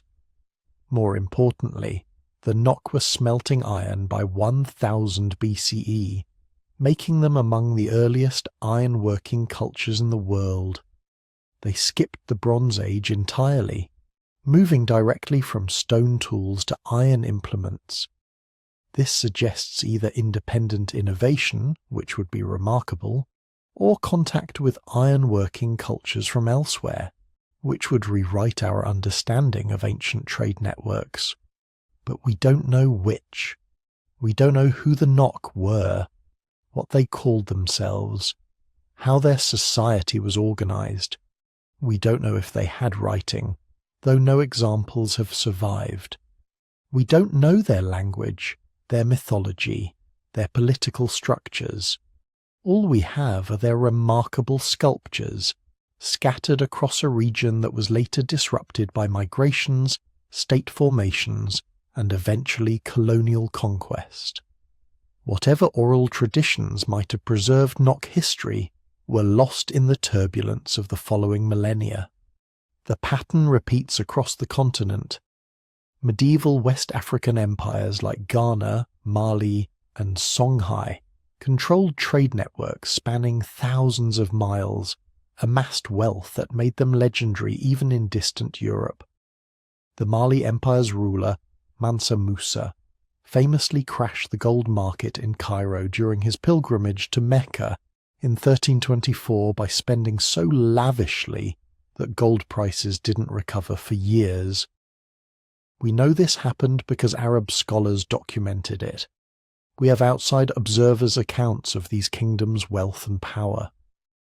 But internal records, the day-to-day functioning of these empires, the perspectives of their own historians, these are frustratingly fragmentary. We know the names of some rulers, the outlines of some wars and successions, but vast periods remain obscure, understood only through archaeological inference and the scattered accounts of foreign visitors. Part of this gap is natural historical loss, but part is deliberate destruction. When colonial powers carved up Africa in the late 19th century, they weren't interested in preserving indigenous historical traditions. They were interested in claiming that Africa had no history, no civilizations worth respecting, no accomplishments that would complicate the narrative of European superiority. Libraries were burned, not accidentally but systematically. Oral historians were dismissed as unreliable, their carefully preserved traditions discarded as primitive mythology. Archaeological sites were looted for objects to fill European museums, with no regard for context or preservation of knowledge, and perhaps most insidiously, African children were taught that their ancestors had no history, that civilization began when Europeans arrived, that anything impressive on the continent must have been built by outside influences. The consequences of this erasure are still felt today. Entire centuries of African history remain shadowy, understood only through fragmentary evidence and archaeological guesswork. We know sophisticated societies existed. We can see their artifacts, their architecture, their influence on surrounding regions. But their stories, their own accounts of who they were and what they achieved, these are often lost. But here's where the story starts to turn hopeful. Because unlike some historical gaps where evidence simply doesn't exist anymore, much of African history isn't lost. It's just been ignored, dismissed, waiting to be properly studied and preserved. Recent decades have seen an explosion of archaeological work across sub-Saharan Africa, revealing complex societies that colonial-era scholarship claimed didn't exist. In southern Africa, excavations have uncovered extensive trade networks dating back over 1,000 years, with goods from as far away as China and India showing up in local settlements.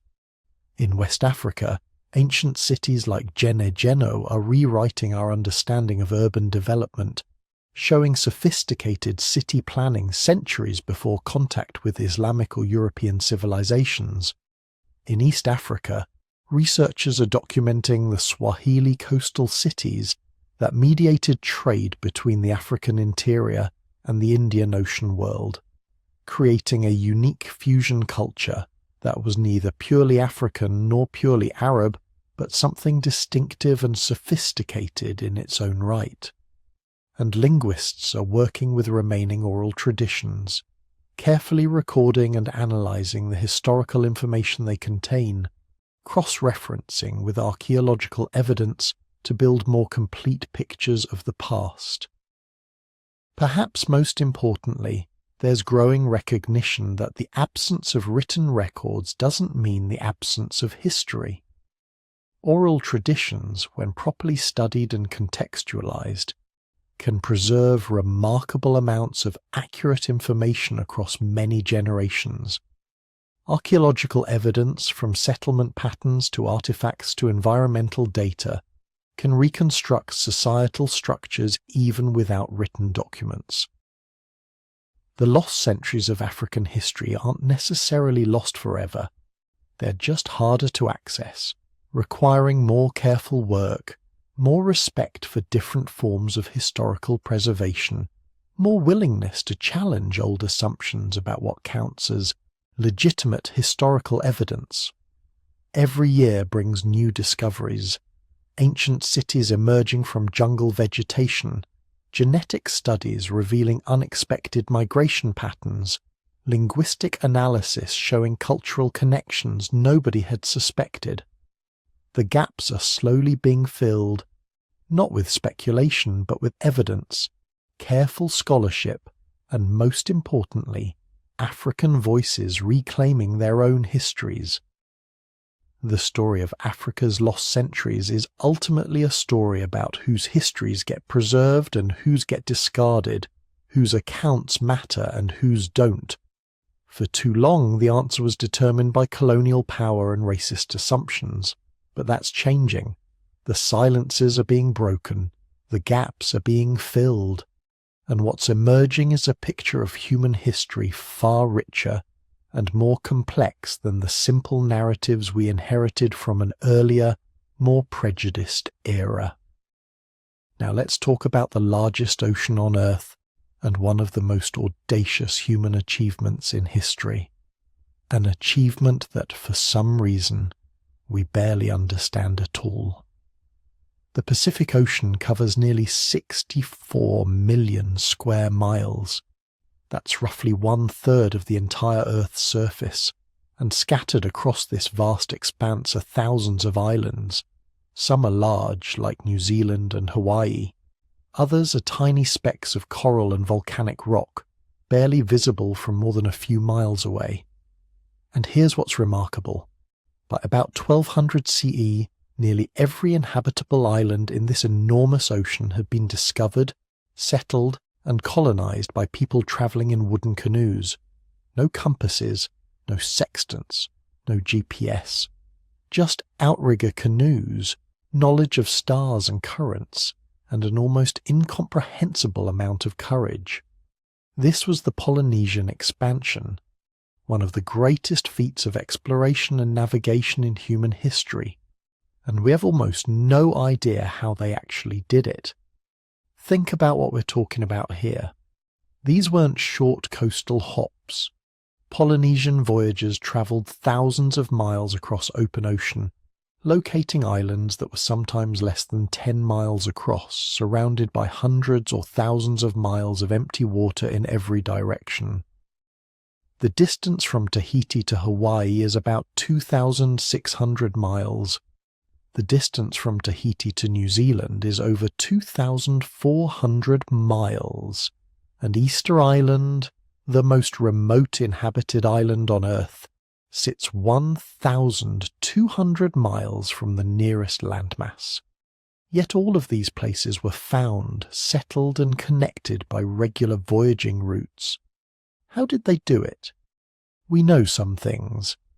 Polynesian navigators use sophisticated techniques called wayfinding.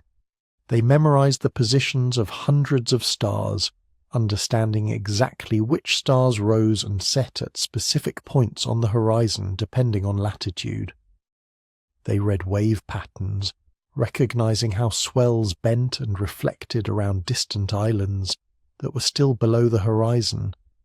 They watched birds, knowing that certain species only flew within a certain range of land.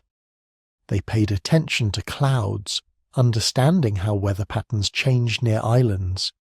They even tracked the path of bioluminescent organisms in the water, which could indicate the presence of channels and currents.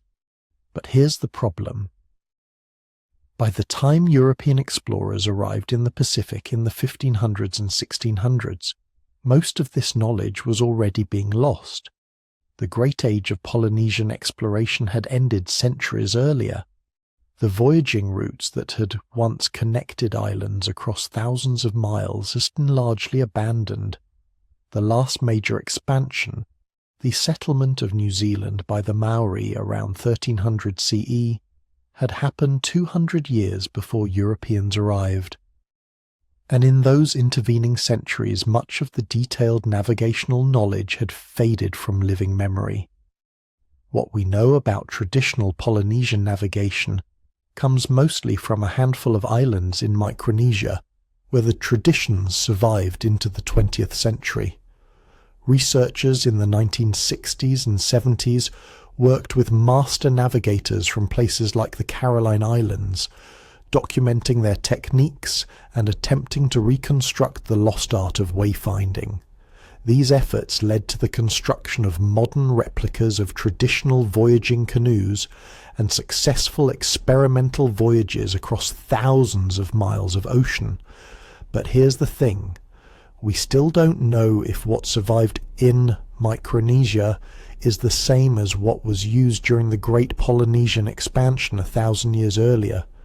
We don't know how complete our knowledge is. We don't know what we've lost. And that's just the navigation. The mysteries get even deeper when you look at specific islands and what happened there. Take Easter Island, Rapa Nui. This place has become almost mythical in popular culture.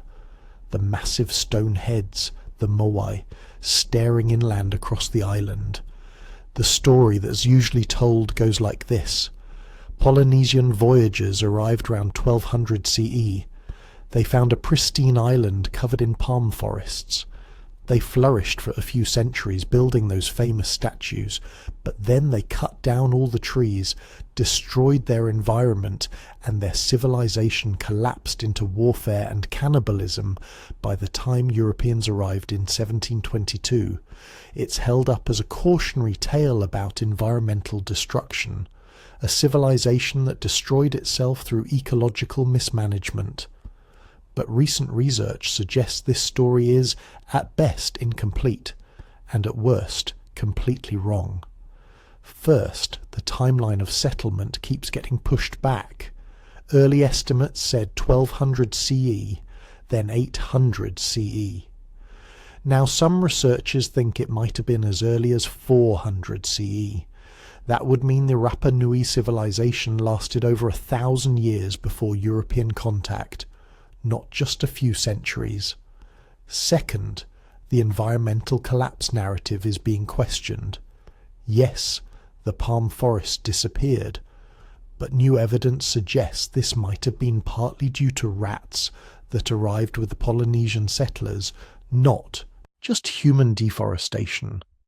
The rats ate the palm nuts, preventing regeneration.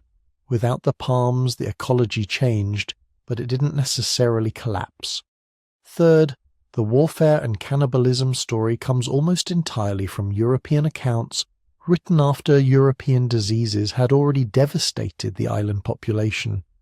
We're looking at a society in collapse due to introduced diseases and literally making up stories about what happened before contact. What was Rapa Nui society actually like at its height? We don't really know. We know they carved and moved hundreds of massive stone statues, some weighing over 80 tons. We know they developed a unique writing system called Rongorongo, one of only a handful of independently invented writing systems in human history. We know they built sophisticated stone platforms called ahu and created intricate rock art. But we don't know what their social structure looked like, how their economy functioned, or why they stopped making statues sometime in the 1600s. The details of their rise, their flourishing, and their transformation before European contact remain largely mysterious, and Easter Island isn't unique. Take Nan Madol. If you haven't heard of it, don't worry, most people haven't. It's located on the island of Pohnpei in Micronesia, and it's one of the most extraordinary archaeological sites in the Pacific, maybe the world. Nan Madol is sometimes called the Venice of the Pacific. It's a complex of artificial islands built on a coral reef lagoon. We're talking about 92 artificial islands constructed from massive basalt columns and coral fill, connected by a network of canals. The whole complex covers over 200 acres. Some of the basalt columns used in construction weigh up to 50 tons. And all of this was built without metal tools, without wheels, without draft animals, on a remote island in the middle of the Pacific Ocean. When was it built? We think construction began around 1200 CE and continued until about 1500 CE. Who built it? The Sodelur dynasty, apparently a ruling family that controlled Pohnpei and surrounding islands. Why was it built? Nobody really knows. The traditional explanation is that it was a ceremonial and administrative centre. but the sheer scale of construction suggests something more. Some of the artificial islands were clearly residential. Others seem to have been ritual sites. One island contains structures that look like they might have been tombs. The whole complex is oriented according to astronomical alignments that we don't fully understand. And here's what's really weird. When European explorers first encountered Nan Madol in the 1820s, it was already abandoned. The local Pohnpeians told the Europeans that the city had been deserted for generations, that nobody lived there anymore. The Sodelur dynasty had fallen centuries earlier, overthrown by a legendary warrior named Isokelekal. But the details of what happened, why the city was abandoned, what life was like when it was thriving, all of that was already lost to living memory. Modern archaeology at Nan Madol has been limited, it's remote, difficult to access, and the site is deteriorating. Rising sea levels are threatening the structures, but even in its ruined state, Nan Madol raises profound questions. How did a relatively small island society mobilize the labor to build such a massive complex? Where did the engineering knowledge come from, and what happened to make them abandon it? These kinds of mysteries repeat across the Pacific. On Fiji, there are massive hill forts that speak to periods of intensive warfare we know almost nothing about. On Tonga, there are enormous stone structures called langi that were royal tombs, but we don't know much about the dynasties that built them. On Samoa, there are star mounds whose purpose remains debated. And then there's the mystery that really challenges our understanding of Pacific history. The sweet potato. The sweet potato is a South American plant. It originated in the Andes. But when Europeans arrived in Polynesia, they found sweet potatoes already being grown across the Pacific, from Hawaii to New Zealand. The Polynesian word for sweet potato, kumara, is remarkably similar to words for the plant in several South American languages, which means, somehow, there was contact between Polynesia and South America before European contact. Polynesians either reached South America, or South Americans reached Polynesia, or both. Recent DNA evidence has confirmed this. Studies of modern Polynesian populations show small amounts of Native American ancestry, dating to around 1200 CE, so contact definitely happened. But we have no historical record of it, no archaeological evidence of South American settlements in Polynesia or Polynesian settlements in South America.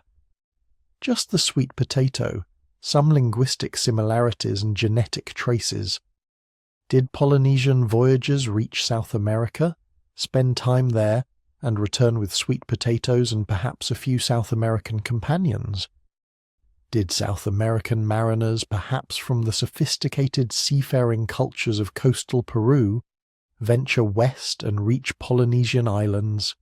We don't know. Both seem almost impossibly difficult, but we know one or both happened. This is what's so frustrating about Pacific history. We know that extraordinary things happened. We can see the evidence. But we don't know the details. We don't know the stories of the people involved. And much of what we've lost will never recover. Unlike in Egypt or Mesopotamia, where dry climates preserved written records, the humid tropical climate of most Pacific islands destroys organic materials quickly. There are no ancient Polynesian texts to discover, no lost libraries. What existed was oral tradition, stories and genealogies and navigational instructions passed down through generations. Some of this survived into the modern era and has been recorded, but much was lost in the catastrophic population collapses that followed European contact. Diseases like measles, smallpox, and influenza devastated Pacific Island populations. Some islands lost 90% or more of their people within a generation of European contact. When you lose that many people that quickly, you lose knowledge holders. You lose the elders who remember the old stories, the navigators who know the traditional routes, the priests who understand the religious traditions. You lose centuries of accumulated wisdom in a single generation.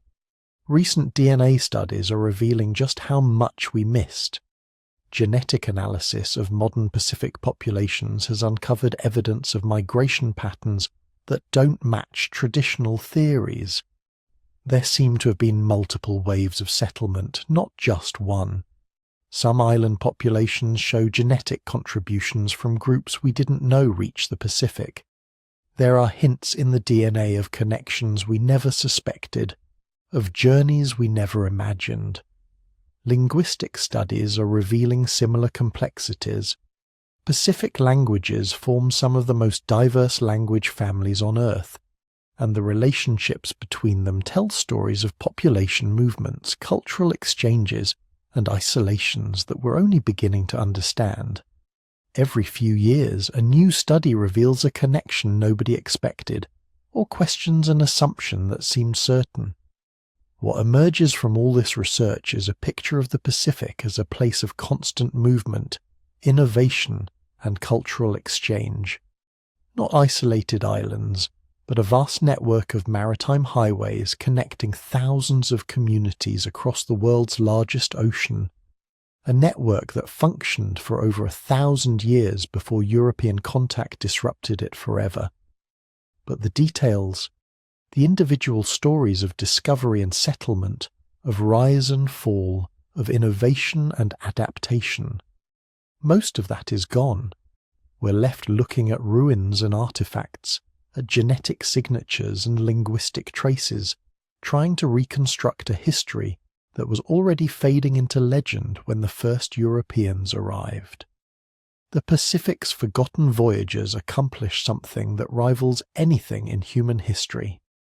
They explored and settled the largest ocean on Earth using technology that seems primitive by modern standards, but represented the cutting edge of maritime innovation in its time.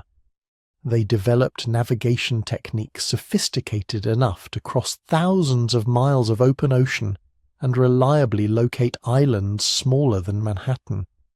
They created diverse and complex societies on some of the most remote and challenging environments on the planet. And we barely know their story. That's the gap. That's what we've lost. Picture yourself standing in front of the Great Pyramid of Giza. It's 2550 BCE. You're watching thousands of workers moving massive limestone blocks with precision that seems impossible for the time. Engineers are calculating angles with stunning accuracy. Scribes are recording everything in elegant hieroglyphics. The entire operation runs like a well-oiled machine, coordinated across multiple construction sites, fed by a sophisticated agricultural system, managed by a complex bureaucracy that extends up and down the Nile. Now here's the thing that should make you pause. This pyramid, this incredible achievement of human engineering, it's not the beginning of Egyptian civilization. It's not even close. By the time the Great Pyramid was built, Egypt had already been a unified kingdom for over 400 years. The Egyptians who built it were looking back on their own ancient history, studying monuments their ancestors had constructed, reading texts that were already old. But if you try to trace Egyptian civilization backward before the pyramids, before the unified kingdom, you hit something strange, a gap. Not a complete absence of evidence, but something almost more puzzling. A transition so rapid it seems to violate everything we know about how civilizations develop. Around 3100 BCE, Egypt explodes onto the historical stage as a fully formed complex society. Hieroglyphic writing appears. Monumental architecture begins. A sophisticated religious system emerges. Centralized government coalesces under the first pharaohs. All of this happening in what seems like the blink of an eye, historically speaking. Before that, scattered agricultural villages, simple pottery, basic tools, the kind of Neolithic culture you'd find in dozens of places around the ancient world. Nothing that obviously leads to pyramids and hieroglyphics. It's like watching someone go from elementary arithmetic to calculus in a single semester. The progression doesn't make sense. Something's missing. Archaeologists call the period before dynastic Egypt the pre-dynastic era, and they've divided it into neat phases with names like Nakeri, 2, and 3. But these labels hide more than they reveal, because what we're really looking at is one of the most puzzling transformations in human history, compressed into just a few centuries. Let's start with what we know for certain. Around 5500 BCE, people started settling along the Nile in permanent villages. They grew wheat and barley, herded cattle and goats, made simple pottery decorated with geometric patterns. These were successful communities, but there's nothing about them that screams future superpower. They're just Neolithic farmers doing what Neolithic farmers did everywhere. By 3100 BCE, someone named Nama, also called Menz, unifies Upper and Lower Egypt into a single kingdom. He's wearing the double crown, wielding the power of life and death over millions of people. His scribes are recording his deeds in fully developed hieroglyphic writing. His architects are building massive mud brick structures that require coordinating thousands of workers. His priests are performing elaborate religious ceremonies in temples dedicated to a complex pantheon of gods. That's 2,400 years of development, sure. But most of the really dramatic changes happen in the last 400 years, between about 3,500 and 3,100 BCE. And even then, the archaeological record makes it look like sudden jumps rather than smooth progression. Hieroglyphic writing is the perfect example. The earliest writing systems we know about, like Sumerian cuneiform, you can trace them developing over centuries. Simple pictographs becoming more abstract. Accounting marks evolving into phonetic symbols. You can literally watch writing being invented step by step. Egyptian hieroglyphics don't work like that. The earliest examples we have are already sophisticated. They're using phonetic elements, ideograms, and determinatives in complex combinations. It's not primitive writing figuring itself out. It's a mature system that appears almost fully formed around 3200 BCE. Some researchers think this means the Egyptians must have been developing writing earlier, but we just haven't found the evidence yet. Others point out that maybe the Egyptians got the idea of writing from Mesopotamia, where it appeared slightly earlier, but then rapidly developed their own completely different system. Both explanations have problems. If writing was developing earlier, where are the clumsy first attempts? Why don't we find practice inscriptions, experimental symbols, the inevitable mistakes that come with inventing something new? And if they borrowed the concept from Mesopotamia, why is Egyptian writing so completely different in form and structure? Why not more obvious parallels in the early stages? The architecture raises similar questions. The first pyramid, the step pyramid at Saqqara, was built around 2650 BCE for the pharaoh Djoser. It's not a rough first attempt. It's a sophisticated structure showing advanced understanding of engineering, mathematics, and stoneworking. The architect, Imhotep, didn't just stack stones. He created a complex with multiple levels, underground chambers, elaborate decorative elements. But here's what's strange. The step pyramid appears less than 500 years after the unification of Egypt. Before that, Egyptian architecture was mostly mud brick. The jump from mud brick buildings to massive stone pyramids is enormous, not just in scale, but in the entire knowledge base required. You need to know how to quarry stone in massive blocks, how to transport those blocks, some weighing multiple tons, across considerable distances, how to cut and fit them with precision, how to design structures that won't collapse under their own weight, how to organize and feed the workforce, how to maintain quality control across years or decades of construction.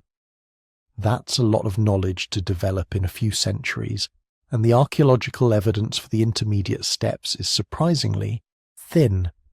Some researchers have proposed that maybe there was an earlier sophisticated culture, something we're calling Dynasty Zero or the Proto-Dynastic period, that laid the groundwork for everything that followed. The evidence for this comes from a handful of shadowy figures who appear in fragments of king lists and on scattered artifacts. The most famous is the Scorpion King, known from a ceremonial mace head found at Hierakonpolis. The mace head shows a ruler wearing what looks like an early version of the white crown of Upper Egypt, performing some kind of ritual. He's labelled with a scorpion symbol, but we don't know his real name, when exactly he ruled, or what he accomplished. Was he a real king who helped unify Egypt before Narmer? Was he a local chieftain whose importance got exaggerated by later tradition? Was he a mythological figure who never existed at all? We don't know. The evidence is too fragmentary. But his existence, even as a possibility, suggests there might have been a more gradual development of Egyptian kingship than the sudden appearance of Narmer would suggest. Maybe the unification wasn't a single dramatic event, but the culmination of generations of political consolidation that we can barely see in the archaeological record. Then there's Nabta Playa, and this is where the story gets really interesting. Nabta Playa is a dried lake bed in the Nubian desert, about 500 miles south of Cairo. Today it's completely inhospitable, one of the driest places on Earth. But between about 7,000 and 3,000 BCE, when the Sahara was greener and wetter, Nabta Playa was an oasis, a place where seasonal lakes formed during the monsoon rains. People gathered there, and they built something extraordinary. Around 5,000 BCE, possibly earlier, someone arranged large stone slabs in a circular pattern at Nabta Playa. Not randomly, not as simple markers. These stones are aligned to astronomical events. Some researchers argue they track the summer solstice. Others suggest more complex astronomical relationships. The structure includes stone alignments that might have served as a primitive calendar, helping people predict the arrival of the monsoon rains. There are buried stones, arranged in patterns that some researchers think might represent constellations. The whole complex suggests a level of astronomical knowledge and organizational capacity that shouldn't exist among small groups of Neolithic herders. Now, the interpretations of Nabta Playa are controversial. Some archaeologists think the astronomical alignments are overstated, that people are finding patterns that aren't really there. Others argue the structure is proof that the people of the Sahara were developing sophisticated knowledge systems thousands of years before dynastic Egypt emerged. But regardless of the specific interpretations, Nabta Playa tells us something important. The people living in what's now the Sahara Desert before it dried, out completely, they weren't simple nomads waiting for civilization to happen. They were observing the sky, tracking celestial patterns, organizing communal labor for large construction projects, developing cosmological ideas complex enough to encode in stone. And here's the critical connection. Around 3,500 BCE, when the Sahara underwent its final desiccation, turning from savanna to desert, these people had to move. The climate was changing, the seasonal rains were failing, the lakes were drying up, the grasslands were turning to sand. They had two choices: die or migrate, and the nearest place with reliable water was the Nile Valley. So what if the sudden sophistication of late pre-dynastic Egypt wasn't really sudden at all? What if it represents the arrival of people who'd been developing complex societies elsewhere, in regions that are now so arid and inhospitable that we've barely explored them archaeologically? What if the skills that built the pyramids, the knowledge that created hieroglyphics, the astronomical understanding that aligned temples and monuments, what if all of that was developed in the Green Sahara by people whose settlements are now buried under hundreds of feet of sand? The climate evidence supports this scenario. The final desiccation of the Sahara happened in pulses between about 5,000 and 3,000 BCE, with the most severe phase occurring right before the emergence of dynastic Egypt, exactly when you'd expect large-scale migration into the Nile Valley. The genetic evidence is more ambiguous but intriguing. Studies of ancient and modern Egyptian DNA show influences from across North and East Africa, suggesting multiple population movements converging on the Nile. The people who built dynastic Egypt weren't a single homogeneous group, but a mixture of populations with different origins. And the cultural evidence. The religious system of ancient Egypt includes elements that seem to reference a homeland somewhere in the south and west, the direction of the now desert Sahara. Some of the oldest Egyptian myths talk about the primordial mound emerging from the waters of chaos, which sounds a lot like watching islands of land appear in seasonal lakes during times of drought. But here's what makes this theory both compelling and frustrating. If there was a sophisticated Saharan culture that migrated to Egypt and jump-started civilization there, we're probably never going to find direct proof. The Sahara is enormous, one of the most hostile environments on Earth. Archaeological survey is extremely difficult, and any settlements that existed would be buried under centuries of sand scattered by wind, destroyed by the extreme temperature fluctuations that have been grinding away at the landscape for 5,000 years. We might be looking at one of those historical gaps that can never be completely filled. A lost chapter that we know must exist because the story doesn't make sense without it, but which remains tantalizingly out of reach. What we're left with is this. Egyptian civilization didn't appear from nowhere. That's not how human societies work. People don't just spontaneously invent writing and architecture and complex government. These things have to develop, which means there must be a developmental period somewhere. We can see part of that development in the archaeological record of pre-dynastic Egypt.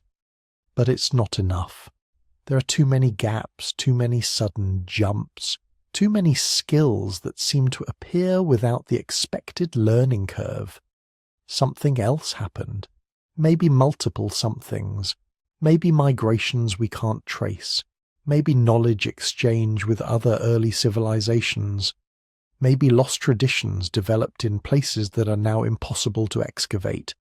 Or maybe, just maybe, the people of the ancient Nile Valley were simply more innovative, more adaptive, more capable of rapid cultural evolution than we give them credit for. Maybe when the climate pushed them to develop quickly or die, they chose to develop, and they did it so successfully that we can barely believe it was possible. Either way, when you stand in front of those pyramids, you're looking at the result of a process we don't fully understand. A transition from simple villages to complex civilization that happened faster and more completely than almost anywhere else in the ancient world.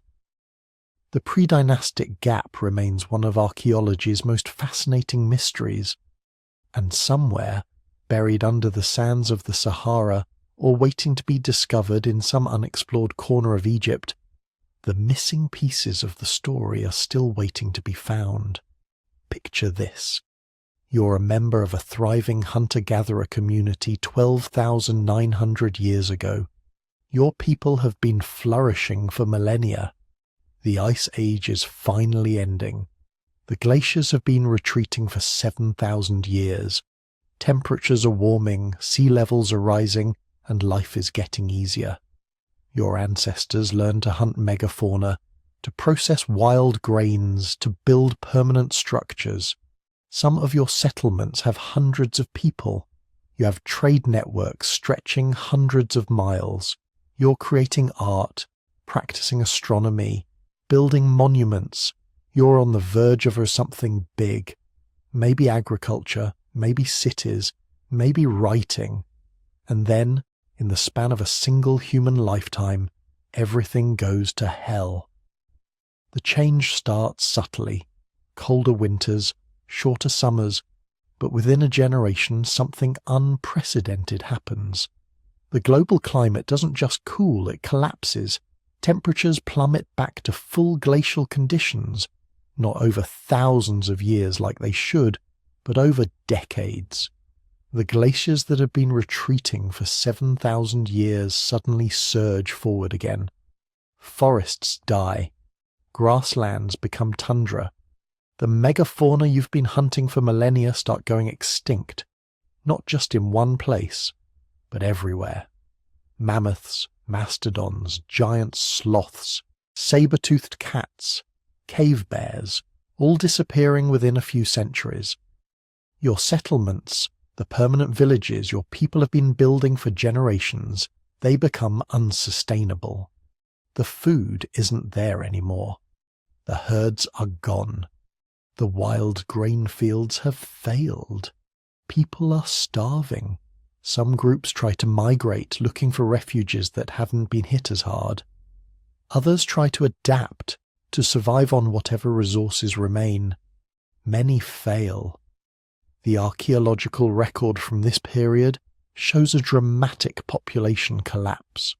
Not 1,280 people like the ancient bottleneck, but still catastrophic. Cultures that had been flourishing for thousands of years simply vanish from the record. Their settlements abandoned, their tool traditions discontinued, their knowledge lost. This wasn't a myth. This wasn't speculation. This was the Younger Dryas, and it lasted for 1,300 years. Now here's where it gets really interesting. Before the Younger Dryas, during what archaeologists call the Alarud period, humans weren't just surviving, they were thriving. The evidence from this time suggests societies far more sophisticated than we used to think possible for hunter-gatherers. Take the Natufian culture of the Levant. These people were building permanent stone structures 15,000 years ago. Not temporary camps, but year-round villages with mortared walls, plastered floors and storage facilities. They were harvesting wild grains so systematically that they developed specialized tools for it. Sickle blades with distinctive silica polish, from cutting thousands of grain stalks. Grinding stones for processing seeds into flour. Storage pits for keeping surplus grain through the winter.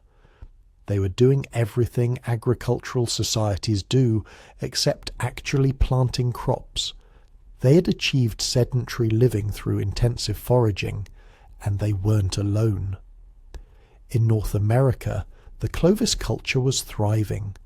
Sophisticated big-game hunters with a distinctive stone tool technology that shows up across the entire continent. They weren't random nomadic bands. They were organized, mobile, capable of coordinating large-scale hunts and maintaining technological traditions across thousands of miles. In Europe, Magdalenian hunter-gatherers were creating cave art so sophisticated it wouldn't be matched for 10,000 years. The paintings at Lascaux, Altamira, Chauvet, these aren't crude stick figures. They're dynamic, naturalistic depictions of animals showing knowledge of perspective, motion, anatomy. The people creating this art had leisure time, specialized artists, complex symbolic systems. They had culture in every meaningful sense of the word. Then the Younger Dryas hit, and most of it disappeared, but some structures survived, and these structures are forcing us to completely rethink what we thought we knew about civilization. Göbekli Tepe in southeastern Turkey. When it was discovered in the 1990s, it broke archaeology. The site is 11,600 years old. That puts it right at the end of the Younger Dryas, before the invention of agriculture, before pottery, before settled civilization as we understand it. But it's not a simple settlement. It's a monumental complex of massive T-shaped pillars, some weighing 20 tons, arranged in circular enclosures and covered with intricate carvings of animals, abstract symbols, and human figures. Building this required coordinating hundreds of workers, quarrying limestone, moving massive blocks without wheels or draft animals, carving detailed reliefs with stone tools. This isn't what hunter-gatherers were supposed to be capable of.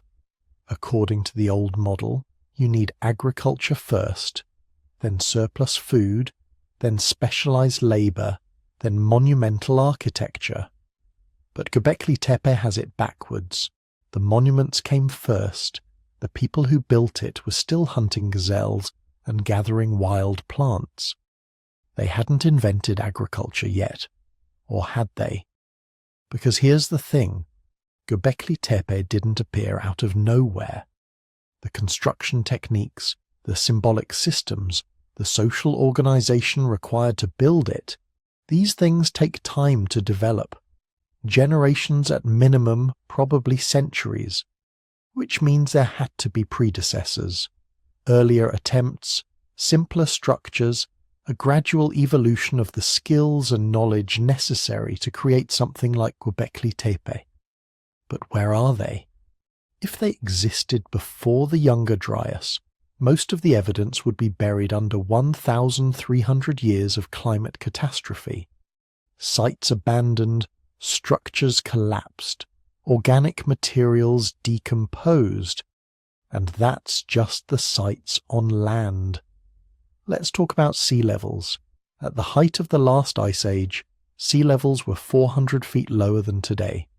That's a 40-story building worth of water locked up in glaciers. The coastlines looked completely different. What's now underwater continental shelf was dry land, millions of square miles of habitable territory that humans would have occupied. And here's the thing about coastlines. They're prime real estate, rich in resources, moderate in climate, easy to travel along. If advanced hunter-gatherer societies existed before the Younger Dryas, they would have been concentrated on coastlines. And when the Ice Age ended, when sea levels rose those 400 feet over several thousand years, all those coastal settlements would have been inundated. Their structures flooded, their artifacts scattered, their evidence erased. We've lost an entire world beneath the waves. This raises an uncomfortable question. How advanced were these lost coastal cultures? The standard model says they were hunter-gatherers, maybe complex hunter-gatherers, but still fundamentally primitive. But what if they weren't? What if some groups had developed technologies we don't expect? Sophisticated astronomy, advanced mathematics, early metallurgy. The knowledge would have been there. These people had the same brain capacity we do. They'd been refining survival skills for hundreds of thousands of years. They had thousands of years of relative stability before the Younger Dryas. Why wouldn't they innovate? This is where we enter controversial territory. Some researchers, Graham Hancock most prominently, have proposed that an advanced Ice Age civilization existed before the Younger Dryas. Not aliens, not Atlantis, but human. A culture that developed sophisticated technologies, possibly even maritime capabilities, that built monumental structures which mostly got destroyed by the climate catastrophe and subsequent flooding. The evidence they point to includes anomalous megalithic structures worldwide. The massive blocks at Baalbek in Lebanon, some weighing over 800 tons, the precision stonework at Pumapunku in Bolivia, the underwater structures off the coast of Japan at Yonaguni, the submerged city ruins found off the coast of India near Dwarka. Mainstream archaeology dismisses most of these as either natural formations misinterpreted as artificial structures or as much younger than claimed, and they're probably right about most of them, but the dismissal feels a bit too easy sometimes, because we know for certain that sophisticated hunter-gatherer societies existed. Göbekli Tepe proved it. We know that vast territories were submerged by rising sea levels. We know that the Younger Dryas caused a catastrophic population collapse that would have destroyed most archaeological evidence. And we know that our ancestors were just as smart as we are. So how can we be sure there wasn't more? Then there's the Younger Dryas impact hypothesis. This is the really controversial part. Some scientists have proposed that the sudden onset of the Younger Dryas wasn't caused by normal climate fluctuations, but by a cosmic impact. A comet or asteroid breaking up in the atmosphere and exploding over the ice sheets, causing immediate catastrophic cooling. The evidence they cite includes a thin layer of sediment from exactly 12,800 years ago that contains exotic materials, nanodiamonds that only form under extreme temperatures and pressures, magnetic spherules suggesting massive fires, high concentrations of platinum group elements that are rare on Earth's surface but common in asteroids, shocked quartz crystals showing evidence of impact forces. Mainstream geologists are skeptical. They argue the evidence is ambiguous, that the materials could have other explanations, that no definitive impact crater from the right time period has been found. But the debate continues, because if it happened, if a cosmic impact triggered the Younger Dryas, then any advanced societies existing at that time would have been facing a double catastrophe. Immediate destruction from the impact effects, tsunamis, wildfires, atmospheric debris, followed by 1,300 years of climate collapse. That's enough to erase a civilization pretty thoroughly. The extinction data supports something catastrophic. The Younger Dryas saw the disappearance of most Ice Age megafauna worldwide. In North America alone, 35 genera of large mammals went extinct. Mammoths, mastodons, horses, camels, giant ground sloths, saber-toothed cats, short-faced bears, all gone. Some of these species had survived multiple previous climate fluctuations over millions of years, but they couldn't survive this one, and neither could the Clovis culture. The distinctive Clovis tool technology disappears from the archaeological record right at the beginning of the Younger Dryas. The people didn't go extinct, but their culture did. Whatever social structure and knowledge system had allowed them to spread across an entire continent, it collapsed. This pattern repeats worldwide.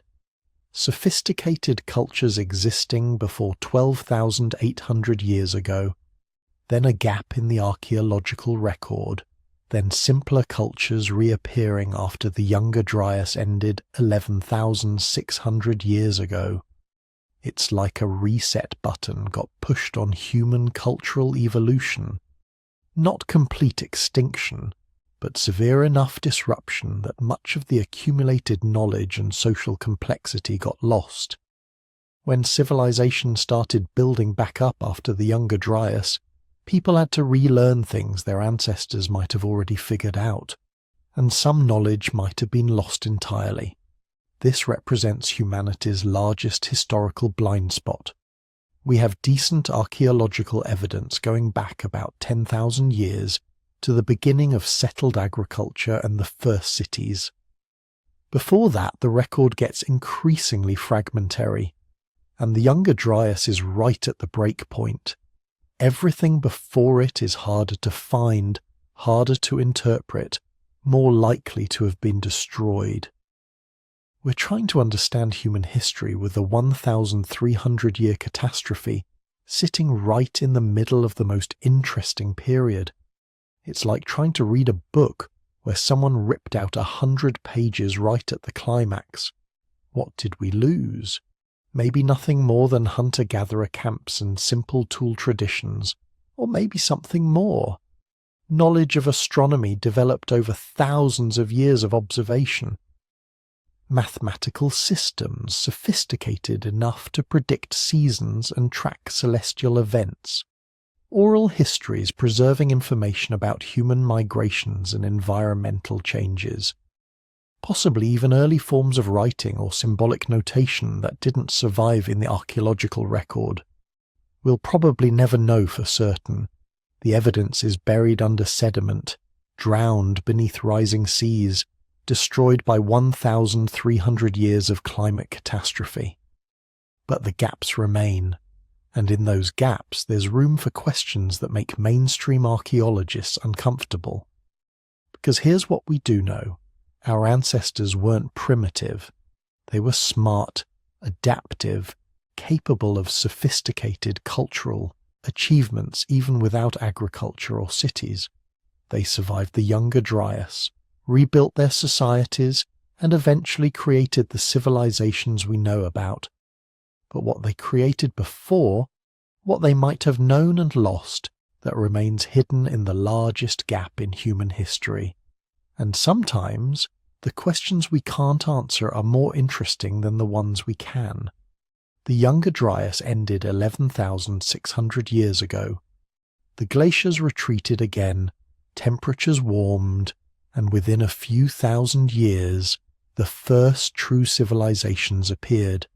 Mesopotamia, Egypt, the Indus Valley. But they didn't start from nothing. They built on knowledge and techniques that must have been developing for millennia, and some of that knowledge might have been very old indeed, preserved through the catastrophe, passed down through generations, waiting for stable enough conditions to flourish again.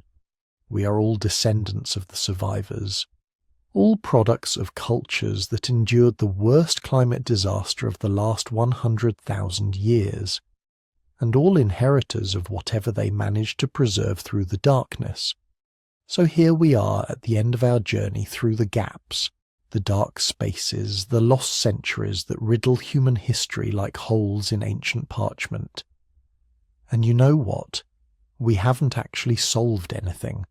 The Bronze Age collapse is still a mystery. We still don't know what happened to the Indus Valley people. The Dark Ages remain frustratingly dark.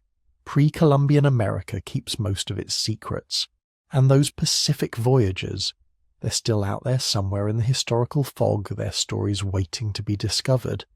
But here's the thing about mysteries. They don't need to be solved to be valuable. In fact, there's something profoundly important about acknowledging what we don't know. Because every gap in our understanding is an invitation, a reminder that history isn't a closed book. It's an ongoing investigation where every generation gets to participate in the discovery. Think about it this way. Every person who's ever told you they know exactly what happened in the past is lying. Not maliciously, necessarily, but they're filling in the gaps with assumptions, with guesses dressed up as certainty. The honest approach, the scientific approach, is to say we don't know yet.